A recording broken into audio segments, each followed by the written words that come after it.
Okay, we'll call the meeting to order then. And first thing I'd like to do is welcome Student Council. And there's some people that aren't on Student Council but work with Student Council that are here as well, as I understand it. And maybe we should start by introducing ourselves. And anyway, so I'll introduce myself. Alan Weber, I'm the warden, and I also represent the Chester Basin Chester Grant part of the municipality. I'm Sam Lamey, I'm the municipal solicitor. We need one of them all the time. Good morning, everyone. I'm Tina Connors. I'm a municipal councillor for the District of 6, New Ross. Hi, Council. I'm Adela Asif, and I'm the councillor from the beautiful District 5, which runs from Martin's River Bridge to Golden River Bridge. Hi, I'm Andre Vino, and my district covers East Chester to Northwest Road along the Aspen. Lloyd Chafford, I'm the Deputy Warden and Councillor for the wonderful community of Hubbard. And I'm Sharon Church, District 7, which is Marriott's Cove, Windsor Road area. Erin Lowe, I am Deputy CAO. Emily Lennox, I'm the Executive Admin. And Myra, municipal clerk. Tara McGuire, and I'm the CAO. And Councillor Wells, Derek, is not from Chester, is not here. He's gone off on a cruise. So you guys want to start wherever you want? My name is Bryce Martin, and I run the municipal here. My name is Joel Boyd, and I am in the GSA, and I'm the Heritage Representative for Student Council. My name is Copley Webb, and I'm the Secretary of the District. I'm Sophie Hughes, and I'm the sports representative. I'm Marie Connors, and I'm the Vice President of the Council. Wait, Brian, your father? Yeah. You're probably aware that he's coming to work for us. Yeah, okay. Could you tell us where you're from? Charlie McKenna, President of Student Council, both Hubbards and Chester. You're my counselor today. Where are you moving? Derek's not here. Oh. I'm Grace Blueware, and I'm the Active Police Director and Hubbard's in Northwest Cove. My name is Scarlett Coolin, and I'm the Grand Representative, and I'm from Hubbard's. My name is Emily Crooks, I'm the Treasurer, and I'm from Chester. My name's Amber Chakraborty. I'm like kind of with Student Council, and I'm from Chester Basin. My name's Alexa Prosser. I'm also kind of with Student Council, and I'm also from Chester Basin. My name is Katie Ray Antle, and I'm from Chester, and I am the Spirit Rep for Student Council. Anyway, good to have you with us. It would be So, approval of the agenda and order of business. And I know, Andre, you want to add Rec Department Committee? Rec Department and Rec and Parks Committee. Okay. Tina, you wanted to add? Yes, I do. I wanted to add under committee reports, Social Public Library. I'd like to add a district council grant when we, if it's appropriate, if I can tag on to when we talk about the district grants. We have one from Chester today. And under new business, out and a boat. That's a good one.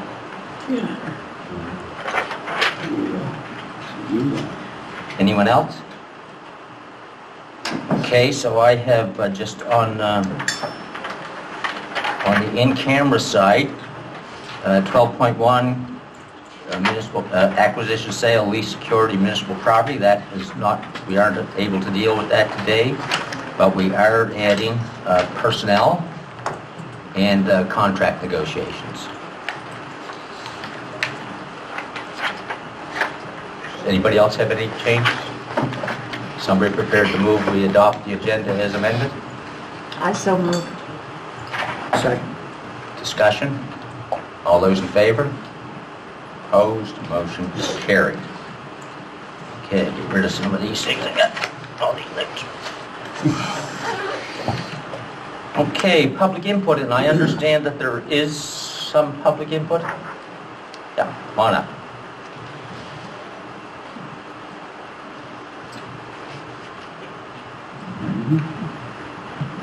Good morning, Council. My name is Terry Gallagher, and I'm the Secretary Treasurer of the Lakewood Drive Community Road Association.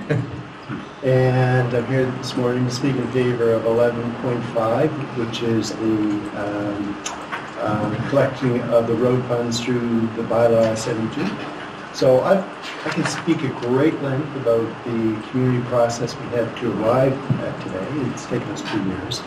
But I think it might be better if I just answer any questions that council has when that comes up on the agenda at 11.5. Yeah.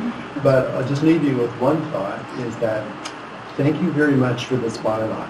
It's been a really great opportunity for our residents to come together and discuss, argue, debate, come to an agreement, which is done through a very defined process by the bylaw and through the municipality. And thank you for your staff. You've been great helping us through this process. And I think we've arrived at something that we can all live with, okay? Which is different from what's the best solution, or we'll never arrive at the best. So thank you for this bylaw. It's been very helpful.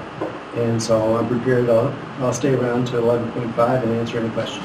No, well, thank you. And I mean, there's only so many options, and it's impossible to make everybody happy. Thank you, John. Okay, minutes of the previous meeting, November the 16th. Errors or omissions? Motion to approve. Second. Discussion? All those in favor? Opposed? Motion's carried. I'm not aware of any proclamations. No. Committee reports. Nominating committee, Councillor Reno. Well, you can see the report there. One change. Apparently I'm on the EDI committee now. Good move. I was the chair of the committee. I didn't get a vote. So, Who get a vote? He gets a vote, but he was outvoted. anyway, so I've got a new committee. Yay. I guess we're moving the acceptance of this recommendation from the nomination committee. Seconder? I'll second that motion. Discussion? All those in favor? Opposed? Motion carried. Okay. Public? Oh, adding the library. Yes, that's right. Sorry. That's fine. Thank you. First off, welcome, Councillor Vino, to the EDI committee. Staff and myself, and certainly wonderful citizen reps sit on the committee. We will miss Councillor Asif as council rep on the committee, but certainly welcome Councillor Vino in a positive way, absolutely. Social Public Library. I've had a couple of board meetings since I last brought this to the table. Regular business, we are taking a look at our current lease with the LCLC. The headquarters of the library is located within the LCLC. We've just updated all of our frontline job descriptions with the library, and that was quite a task. The EDI committee of the Social Public Library is moving along and doing great things as well, as we are, and other municipal units and other organizations. For me, what I want to highlight is to give you an update on the old mobile, the old bookmobile. And I don't say that in a negative way. So the previous bookmobile to the current bookmobile. So you'll recall 2 years ago, Council, when we did launch and have ready for the road our new bookmobile. And at that time, we were doing our best to keep the old mobile on the road for pilot projects and special initiatives and so on.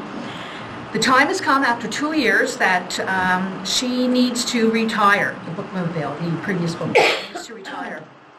Just not fixable anymore. Does not make sense. So following or governed by the Municipal Government Acts, we will follow the same process as municipal units to dispose of real and owned property. So we will be doing that, but I wanted to let you know that because I know that there have been a couple of successful projects over the last couple of years. One was down at Aspatagan Heritage Trust for a month, I believe, year before last. And most recently up at the New Germany Elementary School, and that generated a lot of interest and a lot of new members, card members of the library. So I just wanted to say that about the bookmobile. Only only good news in terms of the new mobile going forward, but some sad news. Thank you. Thank you. Anybody, any questions? And I'll just point out that unlike a normal council meeting, if you guys have questions, just put your hand up and we'll answer them if we can.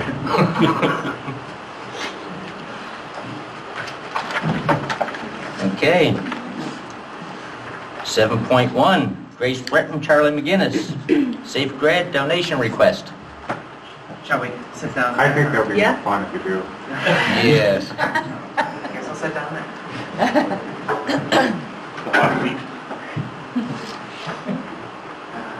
You aren't both coming, just one of you? Yeah. We'll need another seat. Yes.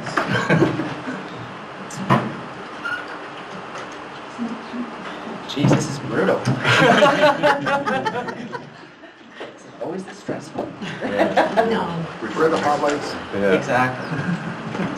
Just be careful what you say or else he'll you both. Great. Sorry. So, Safe Grad. So Safe Grad is going to be our end of the school year event, the end of our school career event. So this year is one of the first times in a very, very long time that we will be hosting the event. All of the graduating students on grad night will be going from our school to HB Studios in Bridgewater. And at that event, we will be staying up pretty much all evening and enjoying some snacks and games and this sort of stuff. But you'd think that young people wouldn't be very interested in that, but frankly, it's our final time that we're going to be together. And that is an important time for us because, you know, we've grown up around each other for so long. You may not see each other again for years. Exactly. But the importance of this event is that it is going to be a safe environment. I'm certain that everyone here is aware of the stereotype of high school students who've just graduated. Not very safe environments, or legal environments. But the goal of Safe Grad is to provide a place where there's zero tolerance for drugs, for alcohol, a safe environment socially where people feel safe and where they're able to participate for a final time in the things that, with the people that they've seen their entire life. So, yeah, you can take her away from here. So we're, of course, as you can tell, asking for money. Oh, we assumed that. Yeah. So, as I said prior, hello, my name is Grace Britton. I am the current president of the Environmental Club here at Forest Heights. By providing sufficient funding necessary for a bus, we would be able to provide a cost-efficient mode of transportation for our students without having to have them utilize extra expenses, such as gas, but by having a bus, we would also be preventing the further production of CO2 gases, which is an extremely prevalent issue, as you probably witnessed in our parking lot. Majority of our students do drive, and it's also a more equitable way of transportation. It leaves less pressure for students to have to find their own way to travel. Forest Heights Safe Grad Celebration, it aims to be an end-of-year celebration of the unnecessary restrictions of social status. We want everybody to have a way there that is safe, that is comfortable, where there is no sort of pressure on presentation. Some people are not as comfortable having to be driven there by certain board members. It's just, it's a safe, equitable way of bringing everybody together. Thank you. As Grace said, it makes a bit of a level playing field for the final time, which is extremely important. Will the bus fit everybody? I believe... I know. So, You know. what she's estimating is around 30 students. However, we are aiming for 40 because that is how much a bus can typically hold. And that is the goal here, but there's also the consideration of some students who will not want to stay all night, but that would still require, it would still take out, have the parents have to bring them there, drive home, drive there, and drive back. So it would cut down the travel there. But yes, it would be able to hold everyone who is attending. Thank you. Thank you. And briefly noted by you, community wellness and inclusion. So As a member of EDI, it's obviously very important. And as I touched on earlier, we need to have safe spaces. This is a safe grad, not only in regard to it being a safe environment, but safe socially. People want to get together and feel as if they're not being discriminated against. And again, as a member of EDI, Andre? No, carry on, when you're done, Yeah. And so within the process that we've been doing of planning this event, anyone's able to get involved in it. So I'm certain, as you're aware, when someone's involved in the process, they're able to see themselves in this process, which makes the product of what we're working on a bit more fair, a bit more inclusive. And so it's not something people are afraid to come to because it's so open already. And coming and knowing that there's people who have helped organize it, there's students there that are open. Will make them. Pardon the interruption. Teachers, can you please do your attendance? Teachers, please do your attendance. These guys aren't here.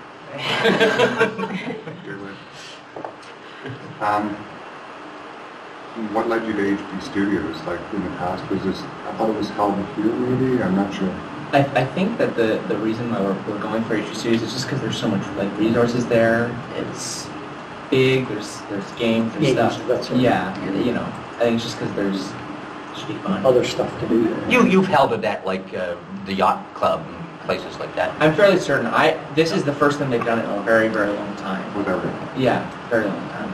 Yeah. So that's right. It's COVID and all that. Kind of stuff. Yeah, and even before that. Yeah. Well, I think it's a great idea. I'm prepared to make a motion. How much they want? $600. Yeah. And if they need any more, I'm open to that as well. If they find that they need another bus or. I think it's a great idea. Yeah, he'll give you the rest himself. Yeah. So I'll put that motion on the floor that we approve $600 for the safe grad donation. Second? I'll second the motion, just a question, where's the money? Yeah, that's right. What pot are we taking it in? I guess you'll figure that out. I'll figure that out. I'll say I have quite a bit of district grant money. Yeah, but I think we got. Well, I could do it that way if you want to. If you have the money, that's fine. I think we'll figure it out. Okay. Yeah. I'll put it. You don't want to have money. I would have offered put your ticket towards money, and that would have been just fine by me. Yeah. Okay, the moved, seconded, yeah. Discussion? No, I mean. All those in favor? Great idea. Opposed, motion carried. Best of luck. Thank you so much. Good presentation. Oh, yeah, that's right. Friendlier than I thought.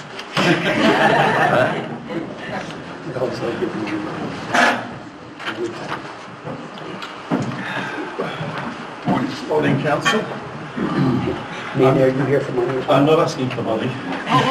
No, his budget's big enough as it is. Yeah. Okay, so this is 9.1 quarterly update, infrastructure and operations department? Yes. I think you guys have all that. It's actually quarter one and quarter two, so rolled up into one. We missed the quarter one in summer for various reasons, holidays and the like. So this is a just an amalgamation of the two quarters, full quarters that we've currently experienced. Solid waste stats, I won't go through all of them, but I will just make a note that year on year we're approximately 3,500 tonnes down on last year's scale house weigh for all of the material that goes into the landfill, and we anticipate that the number by the end of the year will be between 78 and 80,000 tonnes. What that means in terms of what ends up in the landfill, I'll go on to the next slide and just sort of describe that somewhat. Any ideas why we're down? No. Quick answer. Okay, that is quick. So as mentioned, not everything that goes over the scale goes into the landfill. So metals, construction demolition waste, clean wood, organics, they're all separated out because of either provincial legislation or mostly provincial legislation actually. The historic numbers are displayed on the table on the left, and it's a quick visualization on the right. So you can see that in keeping with the amount that's going over the scale house, it's also increasing the volume that's going into the landfill. So we are filling it up ever increasingly quicker, and so we're very mindful of that and how we try and accommodate that as the years come by, because we all know that landfill cells are fantastically expensive. The next slide just gives you some idea of the percentages of waste that we are diverting. So the weigh in is the scale house, that's the total amount coming in. The landfill, that's the amount that actually goes into the landfill. The difference is what's diverted, and then the percentages are all at the bottom there. What has been released recently was a discussion paper by Nova Scotia Environment, talking about encouraging the circular economy in Nova Scotia. They basically want to have a target by 2030 of 300 kilograms per person per year going into the landfill. Now, either going into the landfill or going across the scales.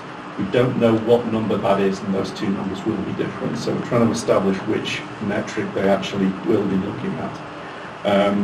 So we have looked at the historical numbers, and next quarterly report we'll be bringing that to council just as a snapshot of where we are as a municipality and what perhaps we can do in the future.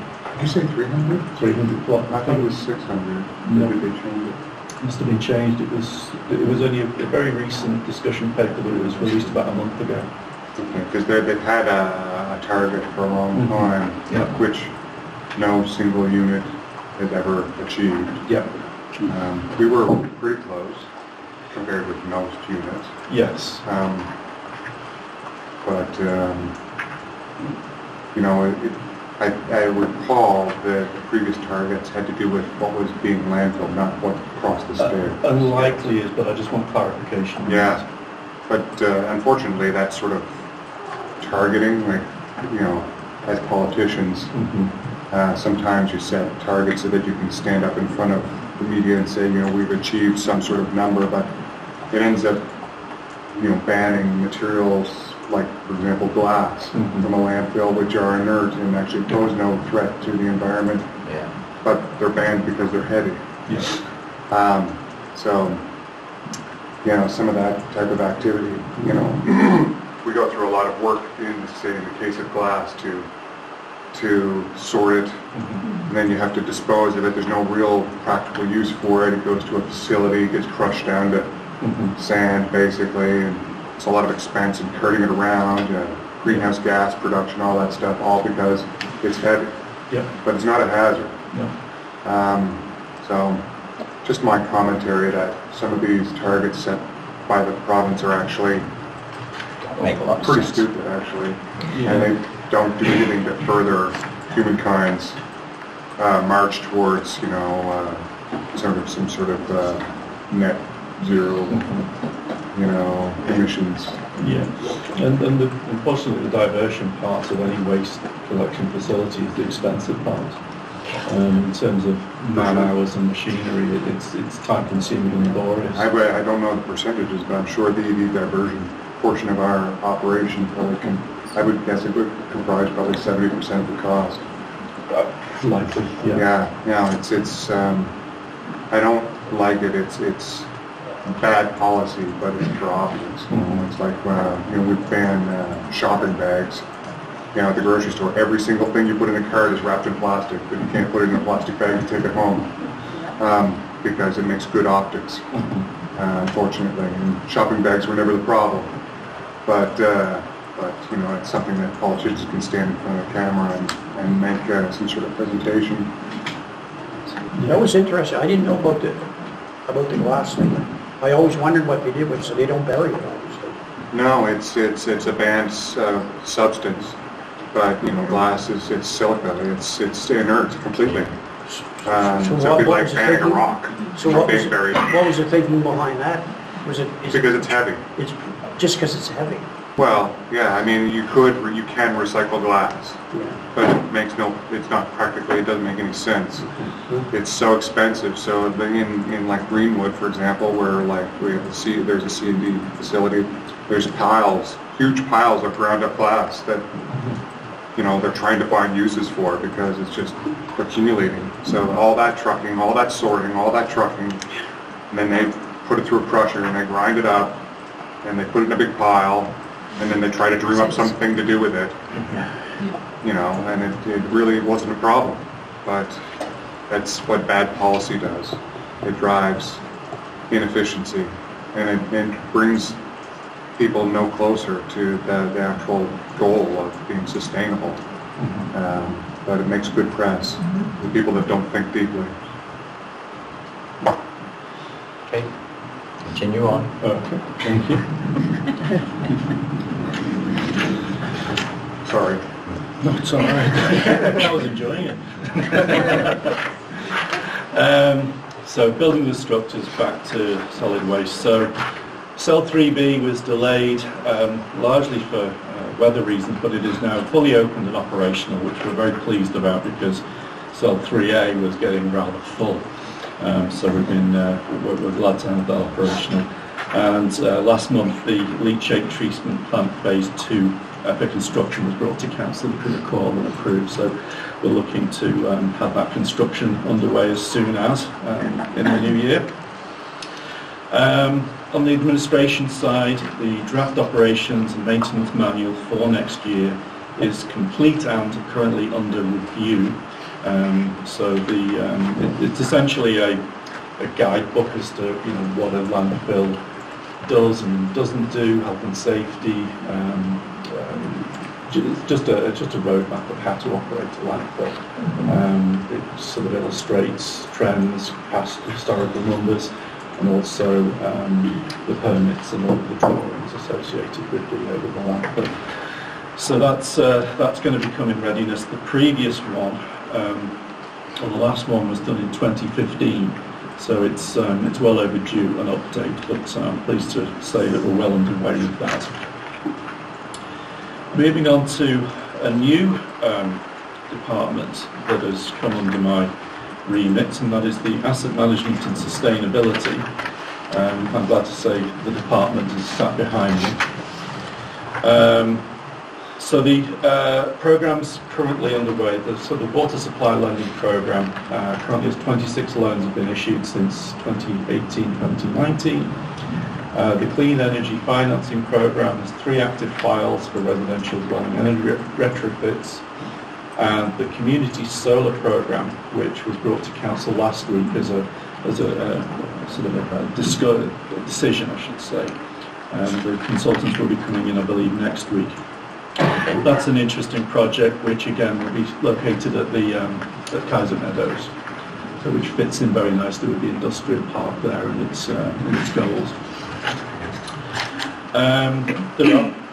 There are 5 sets of funding streams which we're currently either having already submitted or in the very near future will have submitted. So Sustainable Communities Challenge Grant, Municipal Capital Growth Programme, Disaster Mitigation and Adaptation Fund, Community Climate Capacity Programme, and the Housing Accelerator Fund. So as and when we get news about those funds, we will obviously share that with Council to gain approvals and discussion. And for the benefit of the audience, do you think that, sorry, Alan, do you think that you or Jonathan could just give a little bit of a backgrounder on this community solar garden? Just a paragraph. What the purpose of it is? The community solar program, That's a good idea, Andre. Okay. Yeah. Yeah. Want me to do that now? Yes. Okay. Just So what it is, because nobody knows what that means. No. So in short, Council, it's an initiative through the province that allows organizations, municipal units, whatever, to basically establish solar garden projects that would contribute a set amount of power to Nova Scotia Power Grid. What's a solar garden? A solar garden is a set of solar panels to generate energy. Yeah, so this is Bigger than on your house. We'll be building, I shouldn't say. Like a big one. But yeah, a big. So the idea is that there will be a total of 100 megawatts, which is a significant sum of power that can be generated by solar panels in the form of solar gardens. And there is a company that's interested in establishing one at Kaiser Meadow Industrial Park. So they're bringing up detailed proposals to council next week, and if council there's various ways that the municipality can partner in that project if council chooses to do so. And if that does go ahead, then that would be an opportunity for people, residents, your families, maybe to subscribe to that and buy power that would be allotted to that 10 megawatt allocation, if that goes through. So just so you understand, you're familiar, we have a wind turbine at Kaiser Meadow. It produces 2.5 megawatts. So this would be a significant. Yeah, there's some technical challenges to overcome. As I said last time this was brought up, I think the grid in that area may be only able to handle 3 megawatt, I thought. So that would be part of it. So then when the consultant comes back, we have to assess like the technical challenge we have to overcome. And then, if we're going to invest, it has to make financial sense. Yeah, before we invest public money, we have to make sure that there's actually going to be a return on this investment. And, I've observed some of these projects in other jurisdictions, and there's actually no solid business case from it. Again, sometimes politicians like to stand in front of electric car chargers and solar panels and stuff like that. It's a great photo op, but I personally am not that kind of politician, and unless there's a good business case for this, I probably wouldn't be in favor. So I'd like to see, is this project going to pay for itself, or do we have to subsidize it with public money? Well, that doesn't sound good. If we got to take money out of your parents' pockets or your pockets eventually every year just to subsidize like a solar plant that's going to then provide power back, that doesn't make sense. So, we don't want to greenwash our policy because that's just bad policy. And I think you were, sorry. I just had a little question. So from the energy that's generated from the solar garden, where would that energy be going? Would it be going back to Kaiser Meadows, like to power the heavy machinery there, or would that be coming back to? That's all to be determined. And the idea is it would go into the grid, and then so you as a resident can sort of be a subscriber to that program. Yeah. So that's essentially like our wind turbine does send the power back into the municipality of Chester. Right. But I always struggle with this. Maybe I have a fragile brain. I don't know, but to me, I always see in my mind, you're creating these electrons and you're pushing them into the grid, and then somebody says, "Oh, I want to have green power, so I'm subscribing to this program." But I mean, how do you know this electron was it's complicated. Sustainable electron, and that one there, that was generated by coal. Like once it's in the grid, I mean, it does. They kind of mix together. It's a bit of a shell game, isn't it? I don't know. I mean, maybe it makes people feel good. Yeah, it is. It's a bit of cloak and mirrors. Cloak and mirrors. Is there a large return on the wind turbine that we already have? Yeah, we make money. I just forget to tell you, it's a couple $100,000 a year. Yeah, that's actually a good program, because at the time when we built that, cost of construction was fairly low, and the province, there was an agreement with Nova Scotia Power to purchase that energy for 20 years at a very high purchase rate. So from a municipal standpoint, it was a good deal. We couldn't lose on it, basically. Yeah. No, we were helping the environment and helping ourselves financially. I would suggest that this project that we're looking at right now is less obvious. Yeah. But that's what we need to determine. Yeah. Is it viable? Is it not? Okay. He's on stage. So the next couple of slides basically focus on what asset management is and sustainability. I won't go through all of it, but essentially asset management is, from a municipal point of view, it's knowing what assets of all descriptions, so they may be natural assets in terms of shrubbery, trees, water bodies, and also physical sort of engineered assets, so that might be wastewater treatment plants or machinery or buildings, knowing what condition they're in terms of, or to determine what we need to focus on and what budgets we need to apply to these assets to make them functioning and safe for everybody.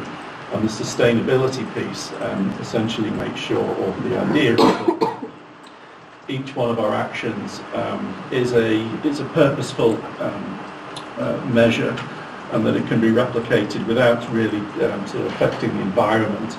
And it also looks at how we deal with climate change, and also waste and water issues and things like that. So Jonathan will be coming back with very much more details on both of those in the new year. So obviously we'll wait to see what comes out of that one, but I'm very excited about that project because it applies to everything we do across the municipality. Moving gracefully into public works. I won't go through the stats of the public works, so safe to say that the big ticket item is the compost carts delivered to the green bins. That's a fairly standard number, which is high, and we provide those free to the residents of the municipality of Chester. The next slide. Question? Yes, of course. Do you know, are they replacements for the ones that are broken, or is it Yes. new clients? No, it's I would say 99% of them are replacements because they're broken, have been damaged for whatever reason. And if we can repair them, if it's like a lid or a hinge that's been broken, we'll try and repair that bit. It's not a straight swap. I don't use them at all, but Mr. Darby does. He fills it with branches every week. One of the pilot projects that we ran this year was working with the Village of Chester, providing maintenance services to the Commission to basically look after the assets they have within the Village of Chester itself. The vast majority of the time has been at the Lido Pool, and in all honesty, it's not that impactful in terms of the hours spent and applied to that group. And so I know that we've currently or recently sort of opened up discussions to extend that contract with the Commission, so that we can provide those services next year and beyond, perhaps. Public roads. So active transportation. The construction is underway on Highway 3 in Chester. The Hubbard stretch is complete, and the Chester Basin stretch will be sort of commenced in 24-25 fiscal year, basically next year. We're still waiting for Nova Scotia Power to relocate the power poles. Repeated requests for updates and timelines, and we are sort of hitting a brick wall, so we will just keep hammering away at that as best as we can, and as soon as we know, we'll get it all sorted and move forward. Get Abdallah to call them. I might set up later on. It seems that they've had some sort of setbacks there. I noticed they put concrete in, they cut it out, they put it back, they cut out a different section. Is there any way that you could, in a nutshell, describe what's happened? As inquiring minds have asked. I don't. Fred would have the details of that, so I don't want to lie to you. Rapid rectangular beacons, so we're awaiting the written confirmation from Nova Scotia Department of Public Works, but provisionally and informally we've been approved for one in Western Shore. Speed radar signs, there have been 4 approved, and one in New Ross, Hubbards, Chester and Chester Basin. They've all been located and all operational. And J-Class Roads was submitted in October as per the timeline set by the province, and we hope to hear back from them in March, April next year, as is the norm. Wastewater, lift station and force mains, the tender has been awarded and break ground in December.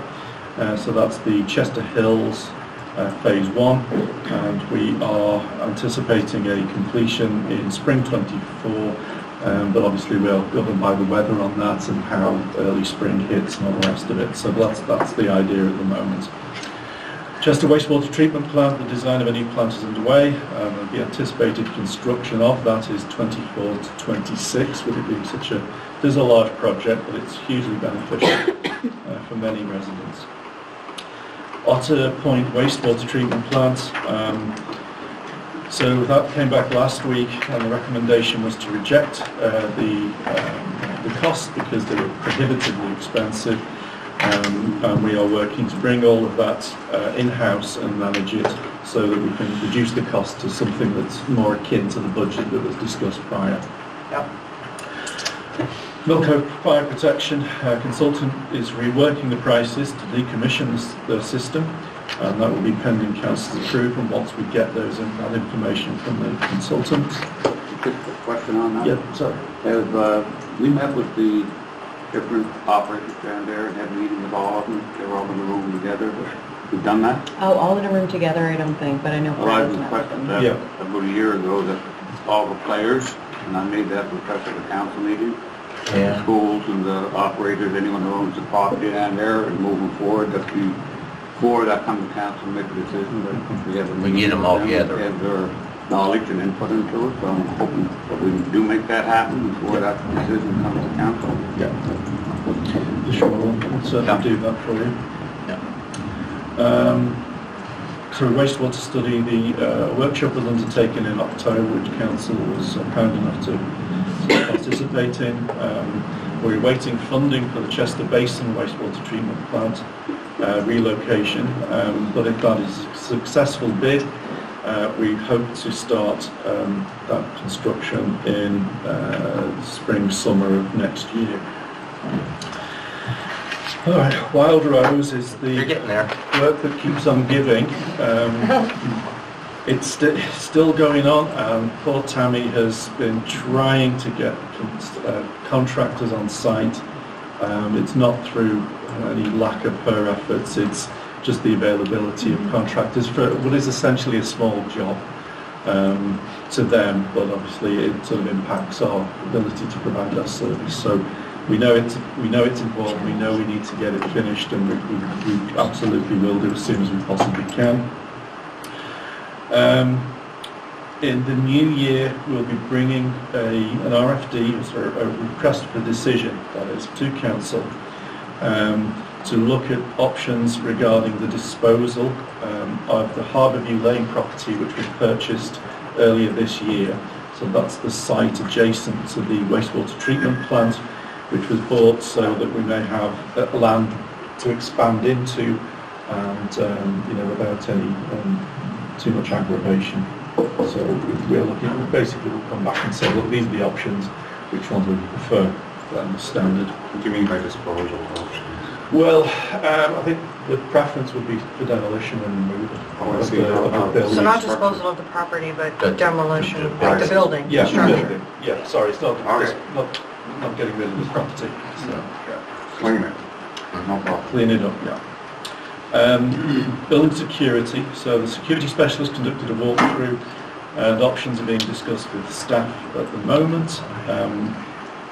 New building options analysis, so we met with the consultant last week.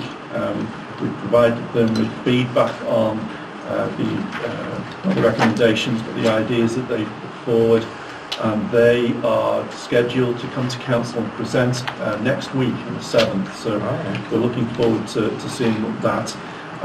We're hoping also that they'll be able to show 3D models of whatever eventual design decisions have been made, and also Class D estimates for the costings. So that should be, that'll garner a lot of discussion, I'm sure.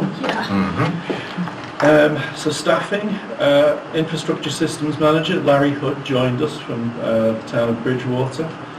He brings years of experience and he's almost as miserable as I am. So he fits in quite well. He's always friendly in the morning when I see him. Yeah, post 10 a.m. forget it. No, he's a huge asset, and he's very, very. He's a welcome addition to the Public Works team for sure. We recently had 2 new field staff for the Public Works, but we do have 1 vacancy which is posted that we hope to fill probably in the new year now with Christmas looming. We did send 2 staff to the Atlantic Canada Waterworks Association conference in PEI. I think that was last month, and that sounds fascinating. And the final one, and I must apologise because I should have mentioned this back in Q4, but Jonathan Meakin, the Asset Management and Sustainability Manager, has come over to Infrastructure and Operations. Just to be closer, he's very much involved in funding applications, and the vast majority of which are within Infrastructure and Operations. And also the asset management and sustainability piece fits very nicely with our group. And that is... He's a Maple Leafs fan and a Blue Jays fan. Correct. Jonathan's all right generally, yeah. Any other questions? Yes, Dina. Sir, thank you. Thank you. Under active transportation, the sidewalks slide, just wanted to mention that the proposed schedule of sidewalks. Sarah Demont, can you please come to the office? Sarah Demont, please come to the office. Thank you. And our years in the making, our years in the plans, and I know that over the next couple of years, including next year, we've got some more that are rolling out the year after and the year after. So I, for one, am pretty excited because I know there's one scheduled for New Ross. So I'm excited for everything, for around the municipality, but certainly I've got my eye on the New Ross one. Yes, finally. I'd like to go back to the slide as well on the contract with the Village of Chester. Okay, look, there I go. If I can find it here. How long have we been doing this again? So this was the first summer, and it was a 6-month pilot project. Perfect. I have a question around, 41 hours is not a big amount of time. And it only becomes a big amount of time when it impacts, if you will, the jobs that we have, the tasks in front of us. Yes. And I was honestly going to be asking about this, and that is, when are the signs, which are through Public Works, the Welcome to the Municipality of Chester signs, When are they going up? that were approved a year ago, I think, or about 9 months ago, and about 7 months ago, they were ordered and in and so on, and I saw, like, they're beautiful, they're tremendous. When are they going up? I'll get back to you. Oh, okay. I did check last week, so as far as I understand, it's not our staff installing them, it's contractors, so we're waiting for the contractor. Okay, so I didn't understand that it wasn't our, because I know that when I was speaking with Tammy around the speed radar unit, that was going up in New Ross, and it was probably my mistake then, I had understood that it was as well our staff that were going to be doing My it. understanding is it's not our staff that's doing those, that it's, we're waiting for... And I'm only referring to an older conversation, so it was my understanding previous that it was our staff, but I'll clarify that. So fantastic, and those are wonderful signs that are going to be on the entrance points to the Municipality of Chester boundaries, and they are going to be in 3 languages, three official languages here in Canada, and welcome, the word welcome. So Hubbards, Martin's River. Windsor Road. 3 of the 6, and the other 3 will go in District 6 because New Ross boundaries are the District of Lunenburg up through the 40s that way, District of Lunenburg, Kings County line, which is the Kings Municipality of County Kings, and Hants County on the New Russell Road. So those are going up soon. There's a lot of roads up there. We do. I just double checked, it's been awarded to Olive Horse. So it's Olive Horse, we're waiting for the boom truck. Local contractor. So now, see, I missed that. That was a dig about New Ross. Yeah, it was. Okay, I missed that, I'm sorry. Everybody's looking for a way out. Okay, oh.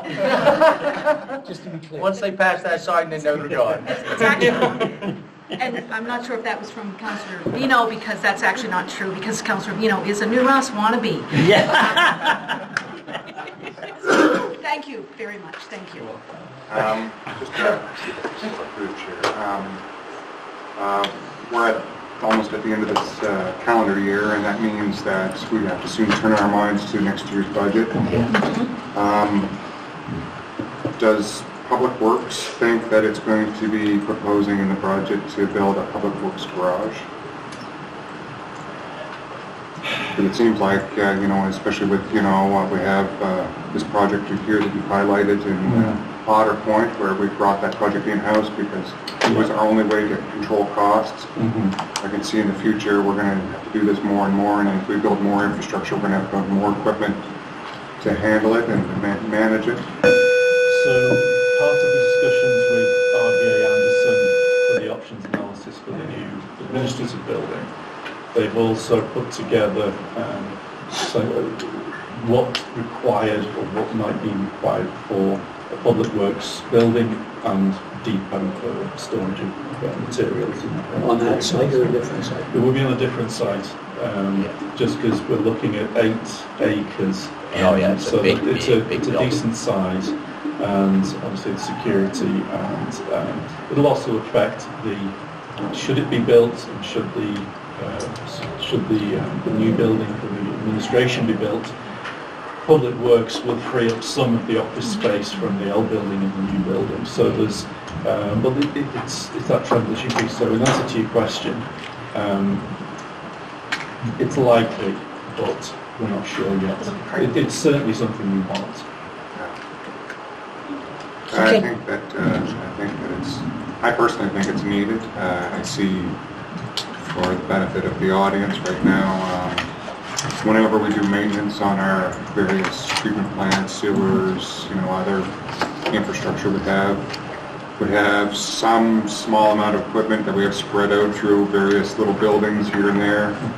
We just, it's not great. It's all distributed because we don't have one centralized location to keep our equipment, and a lot of our maintenance is done through contractors, like private sector contractors, rather than our own staff. So, this would be a shift in our way of doing business. Yeah, absolutely. If we were to build our own facility and our own equipment and more staff. Okay, any other questions? Not? Thank you much. Thank you very much.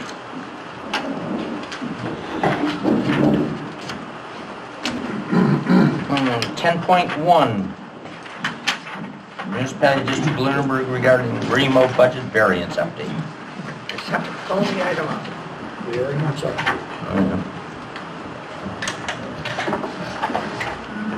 This is a request from our partners, or from the Regional Emergency Management Organization. So we're in a partnership with it's the 5 municipal units in Lunenburg County. So the municipality of the District of Lunenburg, municipality of the District of Chester, so us, the town of Mahone Bay, town of Bridgewater, town of Lunenburg, and we all participate together to fund an organization for emergency management.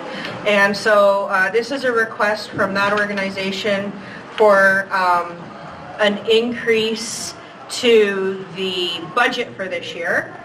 So it's a budget adjustment for 4 items. One is the remote contingency. So that's the fund that we use if we have an emergency, the monies that are there for that. And so with the wildfires and with the flooding that we've had, we've depleted that. So we're asking for another $4,000 to put in there for that contingency.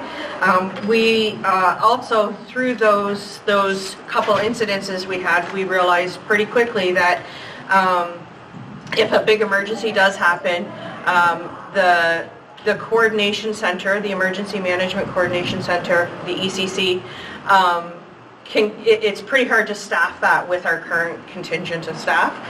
So there was a need identified by all the CAOs and by our Emergency Management Coordinator to increase the number of staff that are trained, that if we do open that center We have additional staff that can help staff that center, so we've done some additional training to train some new staff members, so that's one of the other budget item adjustments that they're asking for.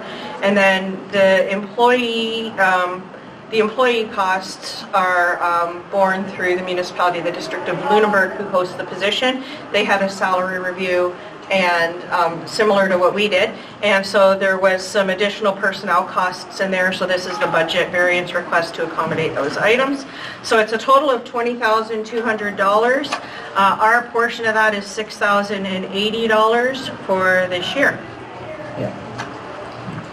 So that's the request.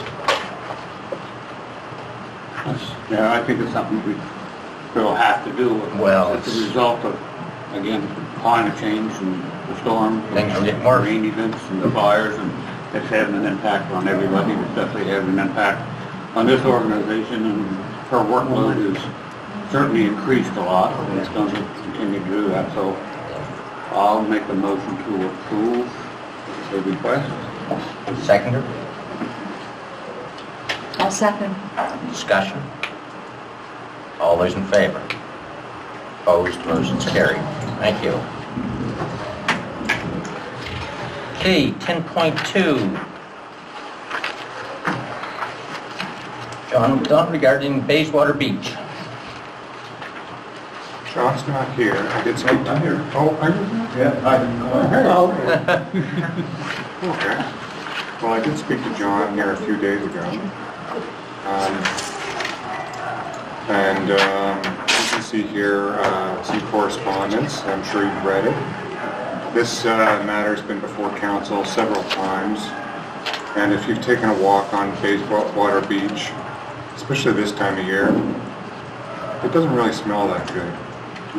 And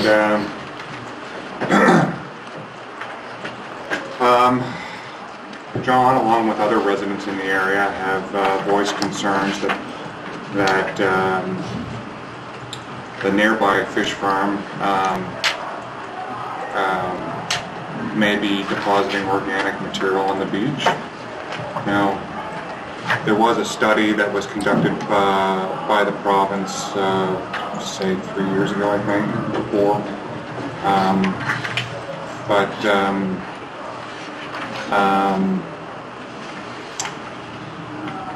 I guess the concern of the residents are that they don't feel like it was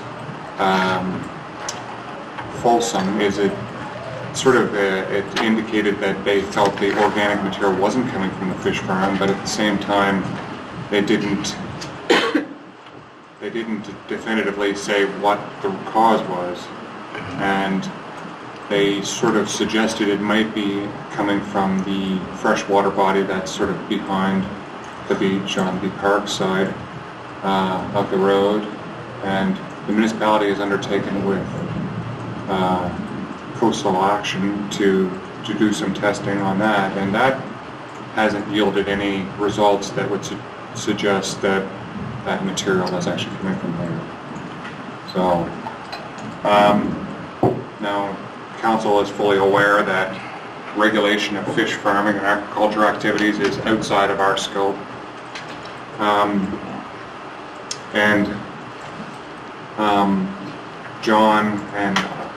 John is really, I think, the voice of other residents here. Oftentimes we see correspondence from John, but he's not the only, I can tell you that he is not the only resident that corresponds with me regularly about this matter. John is asking us to request a moratorium on stocking this fish farm. I don't think that we can do that. I don't think that we have the ability to do that realistically, because we can't definitively say it's from this or that. But we do have an MLA that prior to her election actually stood in front of this group and said that she was opposed to aquaculture and fish farming, and I would like it if this council would correspond with our MLA and ask her what her position is on this, and forward this correspondence, and ask her to respond publicly to these concerns to us. because we are continually getting these concerns from we have no residents, and authority. we don't have the authority to deal with it. But her government does. Right, because this request ultimately shuts down fish farm. A moratorium on It would, restocking. and it's a It business. literally- And I'm in does. business, and if somebody, some government wanted to correspond with me about doing something that would impact my business, that's a broad conversation. Now, I can tell you that if I polled the residents of my district, I would say that there are very few people that I would encounter that would be in favor of continuing on with this business in our jurisdiction. But in the end of the day, our jurisdiction stops at the land. Yeah. And what happens in the water is the domain of the province. So I think we need to have some official correspondence from our MLA, who is our representative here for Bayswater, on what it is that we can do to allay these concerns. And if it's in fact these smells and these sediments and all this stuff, and we've seen it, so I don't know if he's got a bucket of the stuff in his car or not. It wouldn't surprise me. But I've heard these concerns, and they had a study, and they say, well, we don't think it's the fish farm. Well, okay, then what is it? Say what it is. Tell us, give Tell us us some. definitively what it is. And how we can correct it. Because it's going to continue to come back to us, and we need answers, and we don't have them. I'm just, someone that's lived there, or has lived there for maybe generations, or local knowledge, when did it start? Well, it started If she was here. in the summer of 2019. Okay. Now, this farm has been there for 25 years, but it was relocated late in 2018 after a fish die-off during the winter of 2015. So we believe that they moved it to get into deeper water so they wouldn't have another die-off because of what's called super chill during the winter months.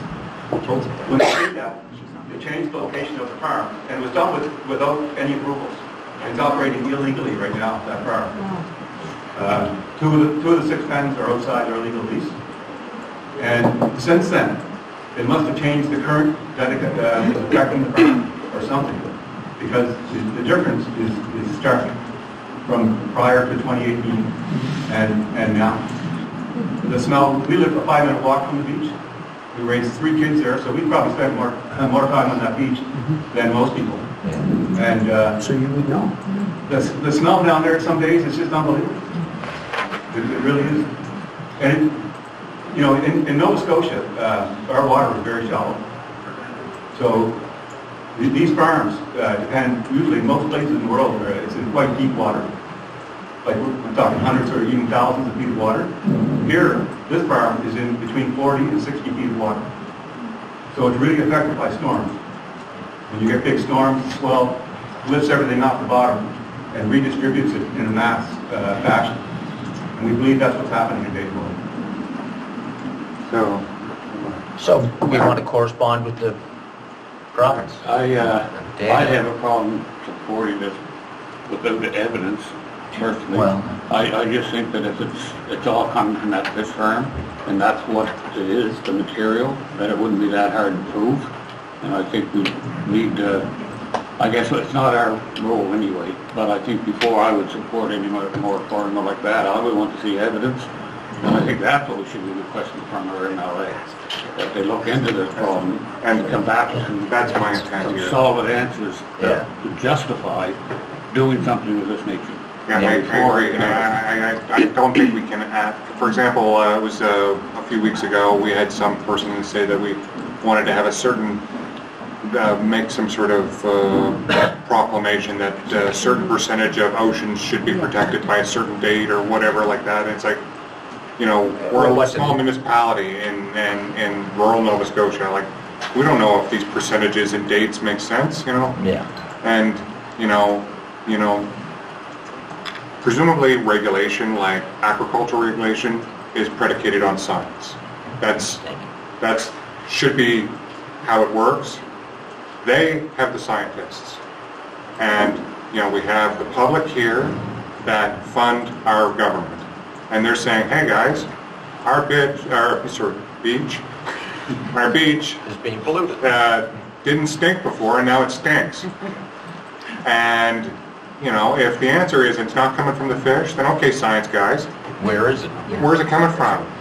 So they need to bring their best science nerds down and figure out why the beach smells. Since we're talking about it, can I just say one more thing? Sure. Can you go back to the first photograph on that email I sent? Because we're talking about science. So, no, that's it. You just had it there, the map. So this is data from a DFO study done in Liverpool Bay. Now, we're not saying it's exactly the same as Liverpool Bay, but it's very, very similar. All the bays are. They're shallow, they're sandy, the current is light. So those circles, the small one is non-storm. So that's the footprint of an open net pen aquaculture site every day. And you can see Bayswater Beach is within that circle. The big circle is the storm circle. So it's 2 kilometers every day and 4 kilometers during storms. So there's science that's saying, how is it possible that farm, that zero material from that farm is reaching Bayswater Beach or not reaching Bayswater Beach, I guess, when we have data like this? So to summarize, prior to the last provincial election, I attended an aquaculture meeting at the District 1 Community Center. And the 4 candidates of all the major political parties were there, and they all spoke. And 3 of the candidates spoke out against aquaculture.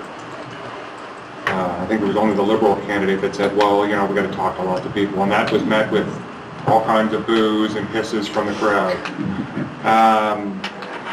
So our MLA was there, and there was a discussion about aquaculture, and that at the time she was opposed to it, and now she's in a position of influence. So I want to hear from our representative What their position is. what's going on here. Like, are we for this or against? What is the makeup of this stuff that's on the beach, and where's it coming from? And we're getting complaints, and we are ill-equipped to deal with it. So she needs to go back to her people, talk to her best science people, and find out what's going on. So you want staff to draft a correspondence to the MLA and... Would you like the and with correspondence to come back? I think it'd probably be a good idea, so we're familiar with what we're asking. Yeah. Okay, yes, please. Okay?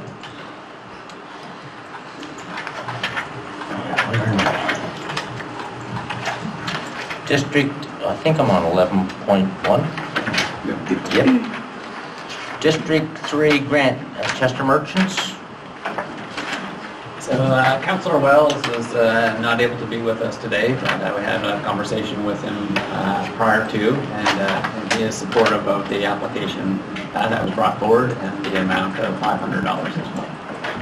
He also spoke with me after last week's council meeting, knowing that he wouldn't be here, and spoke absolutely just what you said, Chad, in favor. So I would, following council's review, I would be prepared to move that we support this. Second. Moved and seconded, discussion. All those in favor? Opposed, motion carried. You want to deal with your grant request now? Please, yes. So I thought we might be looking at the agenda. We might be on a break before and I would be able to run these around. I just made these up. We're soon going to go on break. And it's an easy peasy one. I can talk about it. So when you look at the chart that Chad has prepared in terms of the financial capacity within our district council funds, District 6 does have an amount in the remaining line that is workable. So but District 6 Council Fund would allow for this. It's a $500 request. It's very similar to one that we would have received last year, which I'm happy to say. It's not repetitive. I'm happy to say it's a partnership with 4-H and an upcoming event that we hope is going to happen with the cooperation of Mother Nature. And I'm looking back at Jody right now because he's instrumental in this in terms of the sledge event that we're going to have again at our outdoor rink in New Ross in the month of February. 4-H would like to be a partner with this and offer a barbecue with food, hot dogs, and some snacks and refreshments.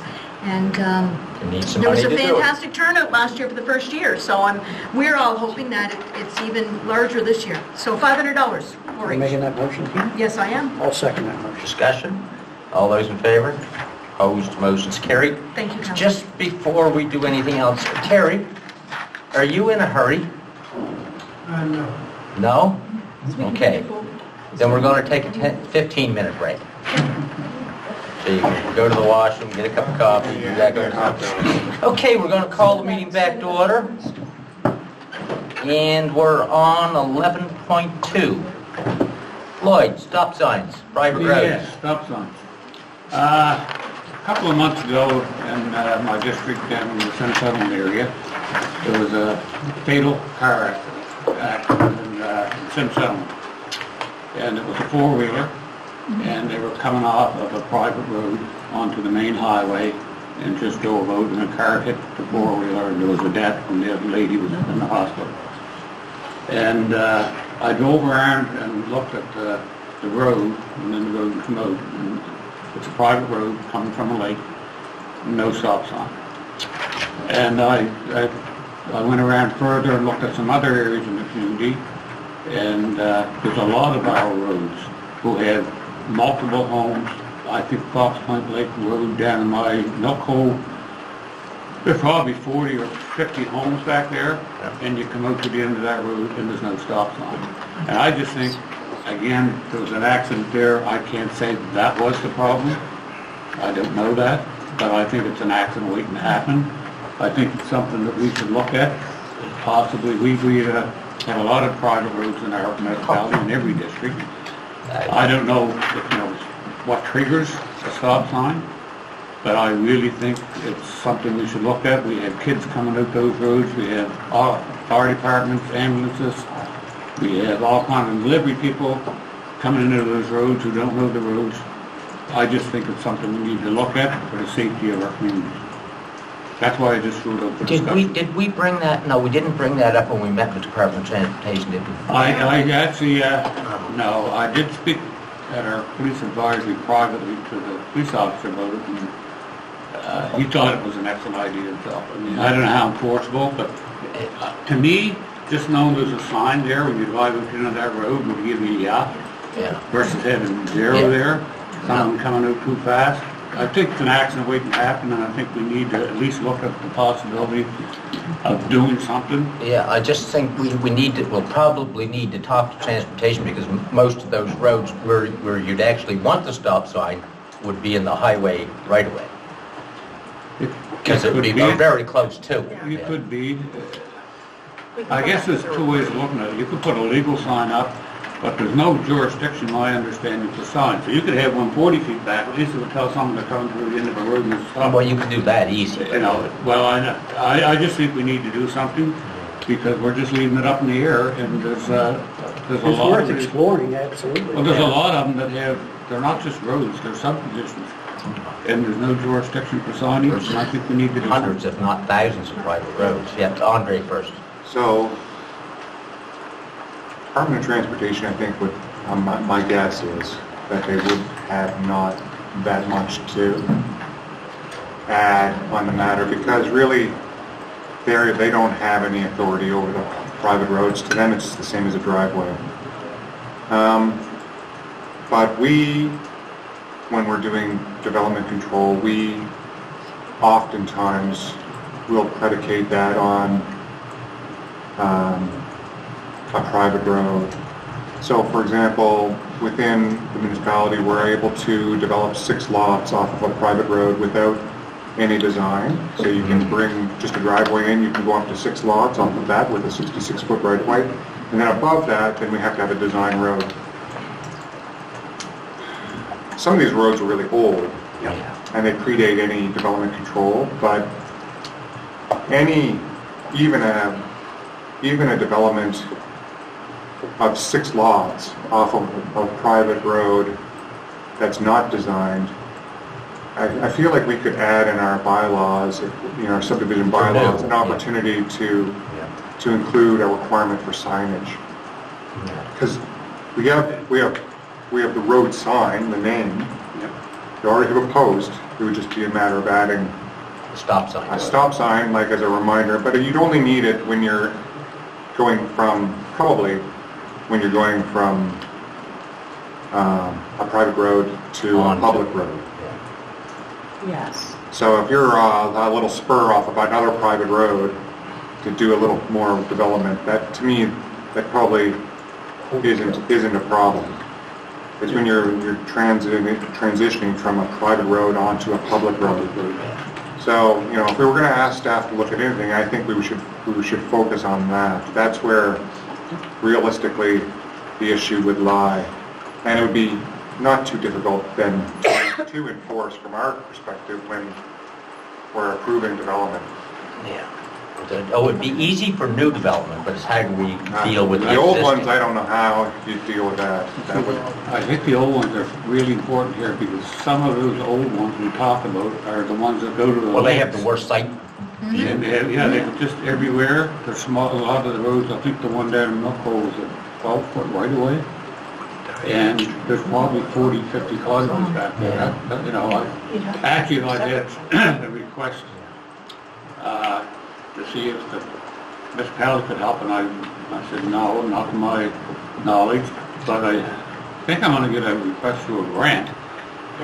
To put a sign up. To put a sign up, and if we can't come up with something, I'm definitely going to improve it. It's an association, so it's not just a project, it's a whole association. So I think staff can explore. Some of these places where we are actually approving maintenance, maybe another option. Well, that'd be, added to that. That would be a logical spot. Andre had his hand up. I just wanted to say, sorry. Maybe I missed it. You know, I live on a private road with 6 or 7 properties attached to it.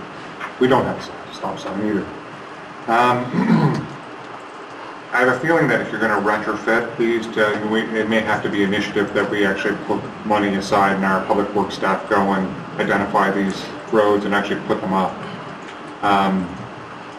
Because it'll be difficult because some, like for example, my road, it doesn't have an organization that looks after it. I do. And unfortunately, there's no body there, so it would be, how do you communicate with such a, there's no entity to communicate about adding extra signage. So it may become a budgetary item of whatever, you know, a couple $1,000 we decide if it's in a priority of council to do it, and then going forward we have a bylaw in place to deal with new ones. Again, I just brought it for discussion, and I think it needs discussion. And I know I will be, for those couple large ones, I will definitely, if grant money available, be suggesting they put in for it, even from my district grant money, because again, someone was tragically died there and that, and they did come right down the hill and out into the road without stopping. There wasn't a stop sign. I'm not saying they would have stopped, but they would have had a lot more chance of it, a stop sign. They were not from this community. They were from away, so probably were back on it. They were on a four-wheeler coming out there, wouldn't have even known exactly where they were. So it's a reminder. Dana? Certainly. So thanks, Floyd. I wasn't sure when this was, Deputy Warden Chadford, when this was on the agenda, but I would imagine that everybody agrees 100%. Couple things. It's not a great example because it wouldn't necessarily be a standard stop sign, but when you travel on the snowmobile trails, if you will, that I'm most familiar with, maybe more than ATV, but there are stop signs at the ends of those when they cross the main roads in different areas. And that would have been the associations in those cases that put those up. When you mentioned about maybe not necessarily in the greatest view plane, and I'm thinking about what also takes place on those roads, and that is when there's a sign to designate a road gate ahead. And Lands Natural Resources mostly will do that. On our property, we have Nova Scotia Power has a right-of-way to get back to an old dam that they very rarely travel, but with the road gate that we have, we were required to put road gate ahead back so far. So it's two things that will identify, I think stop, I know it might sound silly, but maybe like something like stop sign ahead, as silly as it sounds, if it helps one person, that's all that matters. Could be intersection. Yeah, anything, like ahead. And then have it also, so that's actually two things that we're talking about now, maybe something at the end, just saying, right? And also too, exploring a grant as an opportunity.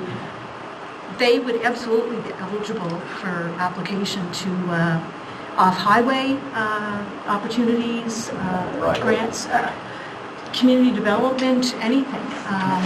Yeah, active transportation. Like that would fall within all of that purview, I believe. So it's important, thank you. So we'll just get staff to look at what the possible options are to deal with the issue. Yeah, great idea, Floyd. I guess my question is for Sam. What kind of legal obligation or would be involved if we got involved in stop sign? That's something that I think should be looked at. Well, I think we have, obviously, part of the staff report, but I think there's no legal obligation, but I can imagine there would be. There's different ways we can tackle it. We mentioned some of them. We can tie it into our approval of subdivisions. We can make it part of our street improvement bylaw. I guess what I was asking was, would you have to pass the design of the stop sign past a certain standard from? I guess that's what I was looking at. Yeah, well, see, typically you have a traffic authority. So the province, the traffic authority, they deal with that. We have a traffic authority for our municipal roads. So we have, we probably adopted the provincial one. You would have standards, you're right. If this was going to be a program the municipality was going to enact, we would have to have a standard for a sign. Yeah. Like you do for road names. So certainly. Presumably we should adopt the provincial sign, but not necessarily. Okay. But the problem, the key though would be the authority we would have to go in and do it. If there was an association, that would be one thing, but if there was no association. Yeah. He'll be talking with staff before they bring us our report. Yeah. What can we do or can we not? Okay. 11.3, Community Development and Recreation Capital Grants Review. More money. And the saber topic. You want to believe it? I like it. So this is just a quick report to come back to council at the request from some discussions that we had earlier this year. And the conversation was specifically around the capital grants. And so for student council, we have two different capital grants. We have a major capital grant, which is fund projects up to $100,000, and they're typically newer facilities that past projects would include, like Chester Playhouse, for example. And then just a year ago, we developed a new capital program, which is focused on small capital. So we developed that, and that has a maximum of $10,000. So it's for those smaller projects that groups may be undertaking. And so the reason for the discussion today is that there were some examples that came up that perhaps don't fit either one of those categories. They're not small, but they perhaps don't meet the criteria of the major capital program that we currently have. And so it's just to bring it back to council to have some further discussion. We do have a deadline for both of those programs coming up January 31st. So if we are going to make changes, it would need to be made now so that we can let groups know so that they can prepare their applications for that January 31st deadline. I guess the other piece of this, if we think about the budget, we had some conversations earlier about the wind revenue and the revenue that the municipality makes from the wind turbines, and so those funds are specifically used to fund these grants, and so that's where the funding comes when council does the approval of those.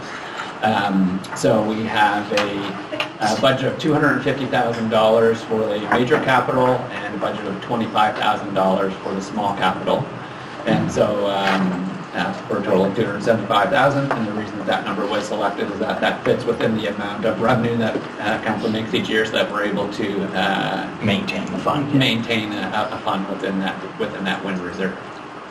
So there's a couple of options that were presented. One was to actually change the criteria for the small capital. So we could increase that maximum from $10,000 to something larger, so perhaps in the $20,000 to $30,000 range. Of course, that has an impact on the overall budget, perhaps. We'd have to think about that. No, council mentioned that there was not interest in kind of really talking about the major capital grant.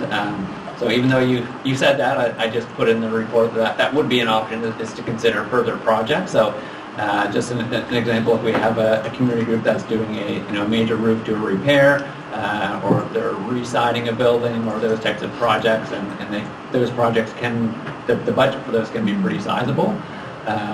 So there would be an opportunity to do that, but again, that would impact that major grant as well. And I think the last time we talked about this, there wasn't really an appetite to create a whole nother kind of medium-sized capital.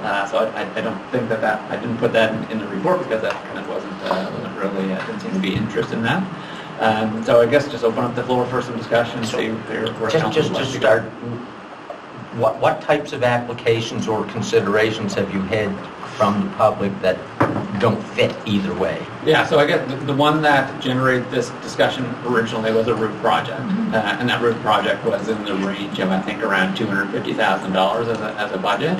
Yeah. And so that was one that came up. And so because in our major project criteria right now, those types of building maintenance projects are not a fit. So the current criteria requires there to be like new facility or something innovative that's going to expand the capacity of that organization, facility, and those kind of things. So we were very clear that a roof project or new siding on a building does not fit with that.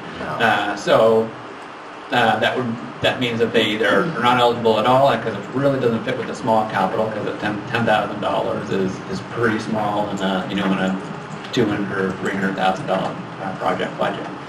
So I guess the options are really to make some changes to the small capital project, up the amount, grant, up the amount perhaps, leave it alone, knowing that there is perhaps some gaps, or if council has some other alternatives. Well, there's only so much money. Pardon? Only so much money. There is, and that's really what it comes down to, is that the more you increase the criteria, the more applications you're going to see. Therefore, sometimes it depends on the year, right? So sometimes we may only have one application, we have extra money. Other years we have a significant amount of requests, and we don't have enough funds to support each of those. And we end up getting into the debate of, okay, so how much do we give each group if they're not able to fund the full amount of their request? And those are all the conversations you guys are used to having. What do people want to do? Nothing. Leave it as is. No. I speak. No, we can't just leave it as is. Because when, sometimes we have, like, for example, community centers is a big, like, the obvious beacon of, like, need. And you have a $250,000 roof, and they come crying that they're community centers. They don't really have any revenue aside from community functions, which, how many breakfasts you got to sell to fund a $250,000 roof? Quite a few. So they're trying to maintain these facilities that obviously have a place in our communities. That's why they're there, most of them. We have to have a way to help maintain, and I agree 100% from what our sentiment was last time, that our large capital grant, the purpose of that is for innovation and capacity building. So if you have something new that's going to contribute something new to our community, that's why we have this big bag of money that we can throw at a project like that and get it going, because that'll enhance the quality of living for our residents, and that's what we want. Its purpose is not for maintenance. So I agree with that. But at the same time, once these things are built, you've got to maintain them. They have no way, if this were the arena, and they said that they needed a new roof, we would find a way to fund it somehow. I have no doubt in my mind. Is a community center or an arts center, is that any different? If they were to come knocking on the door, I think no. So there has to be a mechanism to find more money than $10,000, because $10,000, that's how much it costs for the plowers, the snow for the year, probably, in some cases. So I would be in favor of expanding what we call our smaller capital up to, say, 30,000. But I would like to put some caveats on that so that we can be a little more, I don't want to say stingy, but to be more selective about what we would allow in past the gate. You know, one thing about this council is very generous. It's one of the nice things about being a prosperous municipality. You can be generous with people when they come in groups, when they come and have got a good idea, you know.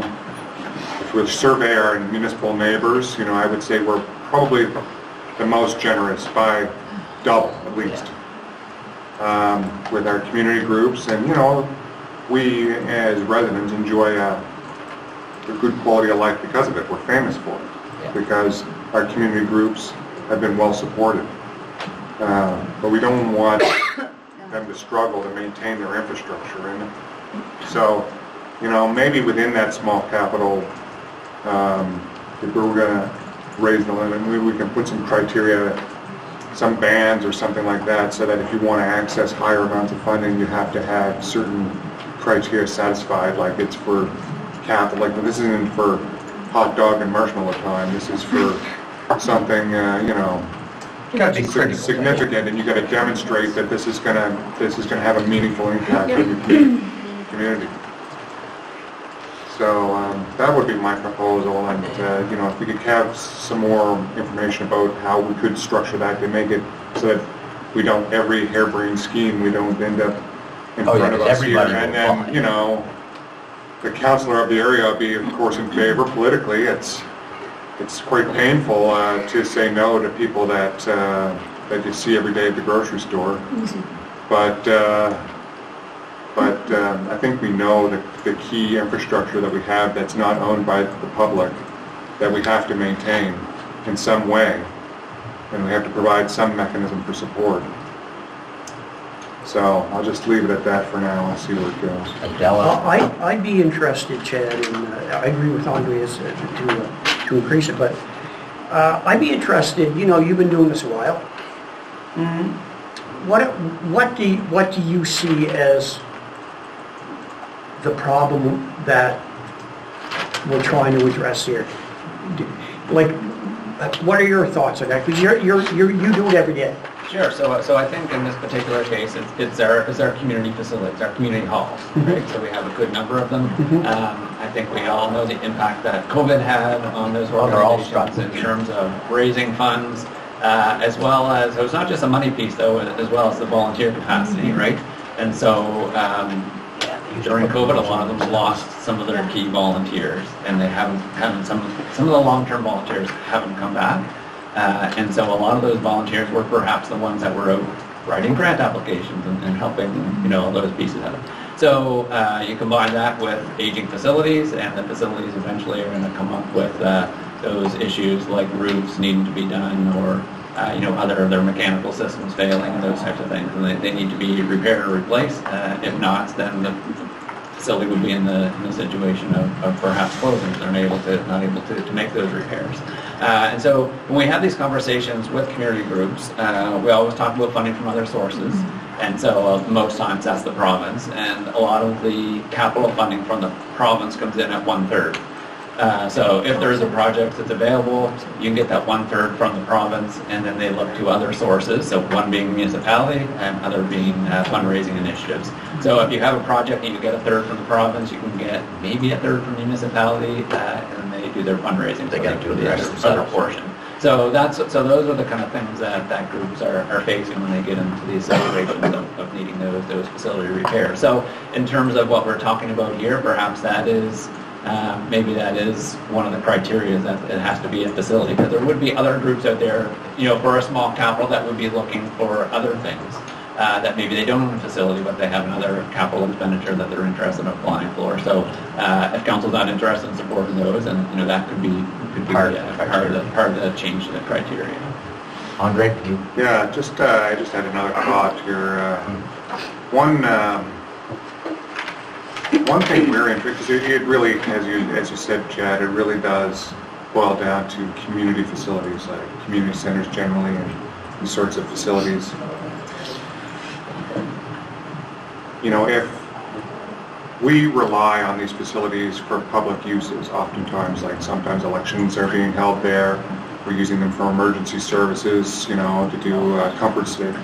You know, could we, you know, we've tried in some elements. We're going to take the Blandford, the District 1 Community Center, for example. They have been a non-participant in our REMO, as a REMO comfort center.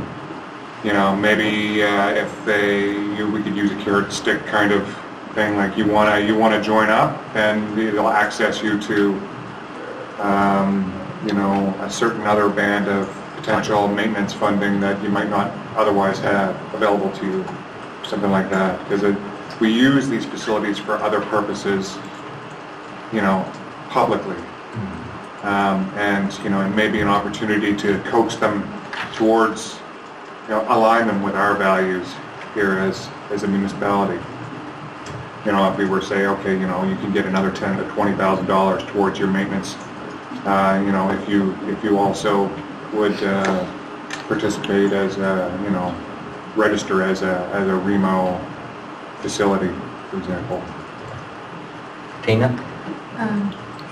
I was going to focus on the debt, you know, getting this kind of wrapped up, because again, January 31st is pretty close in terms of letting our community groups know. But before I do that, I'm going to just continue Andre's comments there. So the two facilities within our municipality that I think operate when the need is there as comfort centers would be in Blandford and in New Ross.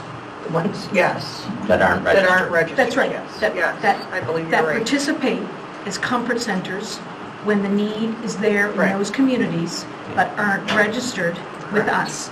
So, Andre, I will say, to defend Blandford and New Ross, that those facilities do step up, whether there's a carrot and a stick there or not, when the needs identified by the communities, and they know their communities best. I just wanted to mention that because included New Ross in there. So I wanted to mention that because there's no need to put money in front of a group to operate as a comfort center. So now I want to just mention about the deadlines of wrapping this up. Last year, we only had one intake for a small capital. And I think part of that, and that was from New Ross, and part of that I think might have been because groups might not have been as aware of that as an opportunity coming up. Maybe not, maybe not. So I'm seeing this as maybe a repeat of last year if we don't kind of get this stuff together in time. So I'm just wondering, I really am encouraged that we might be able to attract the interest of groups throughout the municipality, but we need to get on. So I know that this is now December 1st tomorrow, so it's not being fair to you and staff if we keep coming back to the table. So I really think that today we need to talk about it, pin it down, and then whether you come back with another agenda item or not, because I'm concerned with groups all over, because you have to get it out so that they know about it. They only have 4 or 5 weeks. That's right, Yeah. exactly. So it's pretty hard to... We keep talking about it. Yeah. Well, if changes are being made, it would make sense to do it for the next Yeah. intake, not this current one. I think it's no good to Not this hurry. current one? No, I think it's no good to hurry. Well, I agree. We hardly have time. I know. Floyd? Yeah, I don't have a problem with what we're trying to accomplish, but I'm going to raise an issue it's an issue with me. We all have fire departments, and they all have community centers in them, and halls. And they Blandford tax is for it. sort of a different animal. They have a community center with a fire department in it, which makes them eligible for funding and grants, which the rest of our fire department community halls are not. And I find that is makes it a bit harder for me to defend that, because Western Shore Fire Department, Harvard Fire Department, New Ross wouldn't be eligible to put into No, those because grants they already tax for it, because they're structured different, whichever way you look at it. I mean, we could, I guess, restructure our fire departments, and I'm not too confident that many of them would want to do that, turn them into community centers. So I see that as a stumbling block for me to make this decision, because my fire department and the other 6 in our municipality would not be able to put into those grants. So I find that as a problem. I don't have a problem with providing a higher level of funding for community organizations, but I don't think it should be based on this one particular issue. I mean, because there's it's complicated, $250,000 roof. I don't care if you put the 20 or 30, it's certainly not going to solve the problem. To me, it's more like a smaller issue. It doesn't have to be related to that, it was just a thought. I don't want us to be flippant with this, it's a higher level of funding. And to me, it has to be for like our core infrastructure that is not publicly owned. I just don't want to see it going to projects that are kind of like fringe projects that, you know, they come in and, you know, we're pretty soft-hearted here sometimes. And it's like, oh, you know, yeah, they satisfy the criteria or whatever, let's, you know, but I think we have to try to put some framework around that so that, or some words, we have to demonstrate that this is for specific purposes, that this facility is providing like a core function within their community of some sort. I think that we have to have some sort of something, like if you're going for 10,000, fine, you know, you want to whatever, do some whatever project, a smaller project, that's fine, but you know, I think when you access these higher bounds, then it's incumbent on the proponents to really demonstrate that they've got, that they're worth spending that money on. On the direction that is for you. Yeah, so some of what you're suggesting, Andre, is we know the communities that exist. Like we could actually develop a list of those facilities that would be eligible for those larger amounts. If you're talking about those facilities that provide that core community service that you're talking about, and then those communities that would be eligible, because we know who they already are. Yeah, the only trick to that is that thinking to the future, when other councils and other staff are here, that if we make a list and other community, like other infrastructure comes online or whatever, we have to be prepared to amend that list. That's the only problem with lists, is that they're only current when they're made. But anyways, I'll take anything you want to throw at us at this point. Yeah, and then, like, let's say we doubled it. And I know you said 30 and other people are saying nothing, but let's say we doubled it, spent more than what they got now. Like, what impact would that have on our ability in terms of our large capital grants? So the way that it's structured right now... Well, you don't know because you don't know how many you're going to get. But. Right, you don't know. So like right now, we have an overall budget of $275,000 coming from that wind revenue. So we knew, so I think there is the ability, I put Tim on the spot, but we could look at the kind of average revenue that we have come in this year. We know that $275,000 is meeting that threshold right now. We're not dipping into that kind of reserve amount that you wanted to keep in there as long as we have the intestinal fortitude to make decisions. Then I don't think we have to worry about that much, because let's say that there's more demand than we have resources, then it just means that we gotta be willing to do that, and you know, if somebody's gonna win and somebody's gonna lose, and we have to accept that, and I'm satisfied with that. And you know, to me, $30,000 is fine if they have a demonstrated need. If their project is, you know, 60,000, they want 30. That's one thing, you know. But 30,000 is nothing on $250,000, you know. So I think it has to be proportional response. I think doubling it for our first year is fine with me. I don't know how many projects we could have supported the 30 range, or doubling it as it is. Well, that's why I mentioned around the total budget. Right now, the total small capital budget is $25,000. So you could do, so you can plan for the maximum. Like if the applications aren't necessarily going to come in at the maximum, but they may, right? So that's 2 applicants. That's 2.5 applications currently as it is. So no money. Oh, bro, we'll say we doubled the amount then. And the eligibility went up to $20,000. Then you just got to make choices. It's more than they have now. You know, we only started the program last year. Before that, there was nothing. And we'll start with that. See how much crying we did. Okay, so you'll come back with something? Yes, I can do that. So we'll come back with a $20,000 maximum limit. We'll take a look at the budget for our maximum budget and some potential tweaks to the criteria. And an implementation not for this year, but for the following fiscal. Well, I don't know. We need to get going on this. Drop off, I say. Okay, so we have... This year.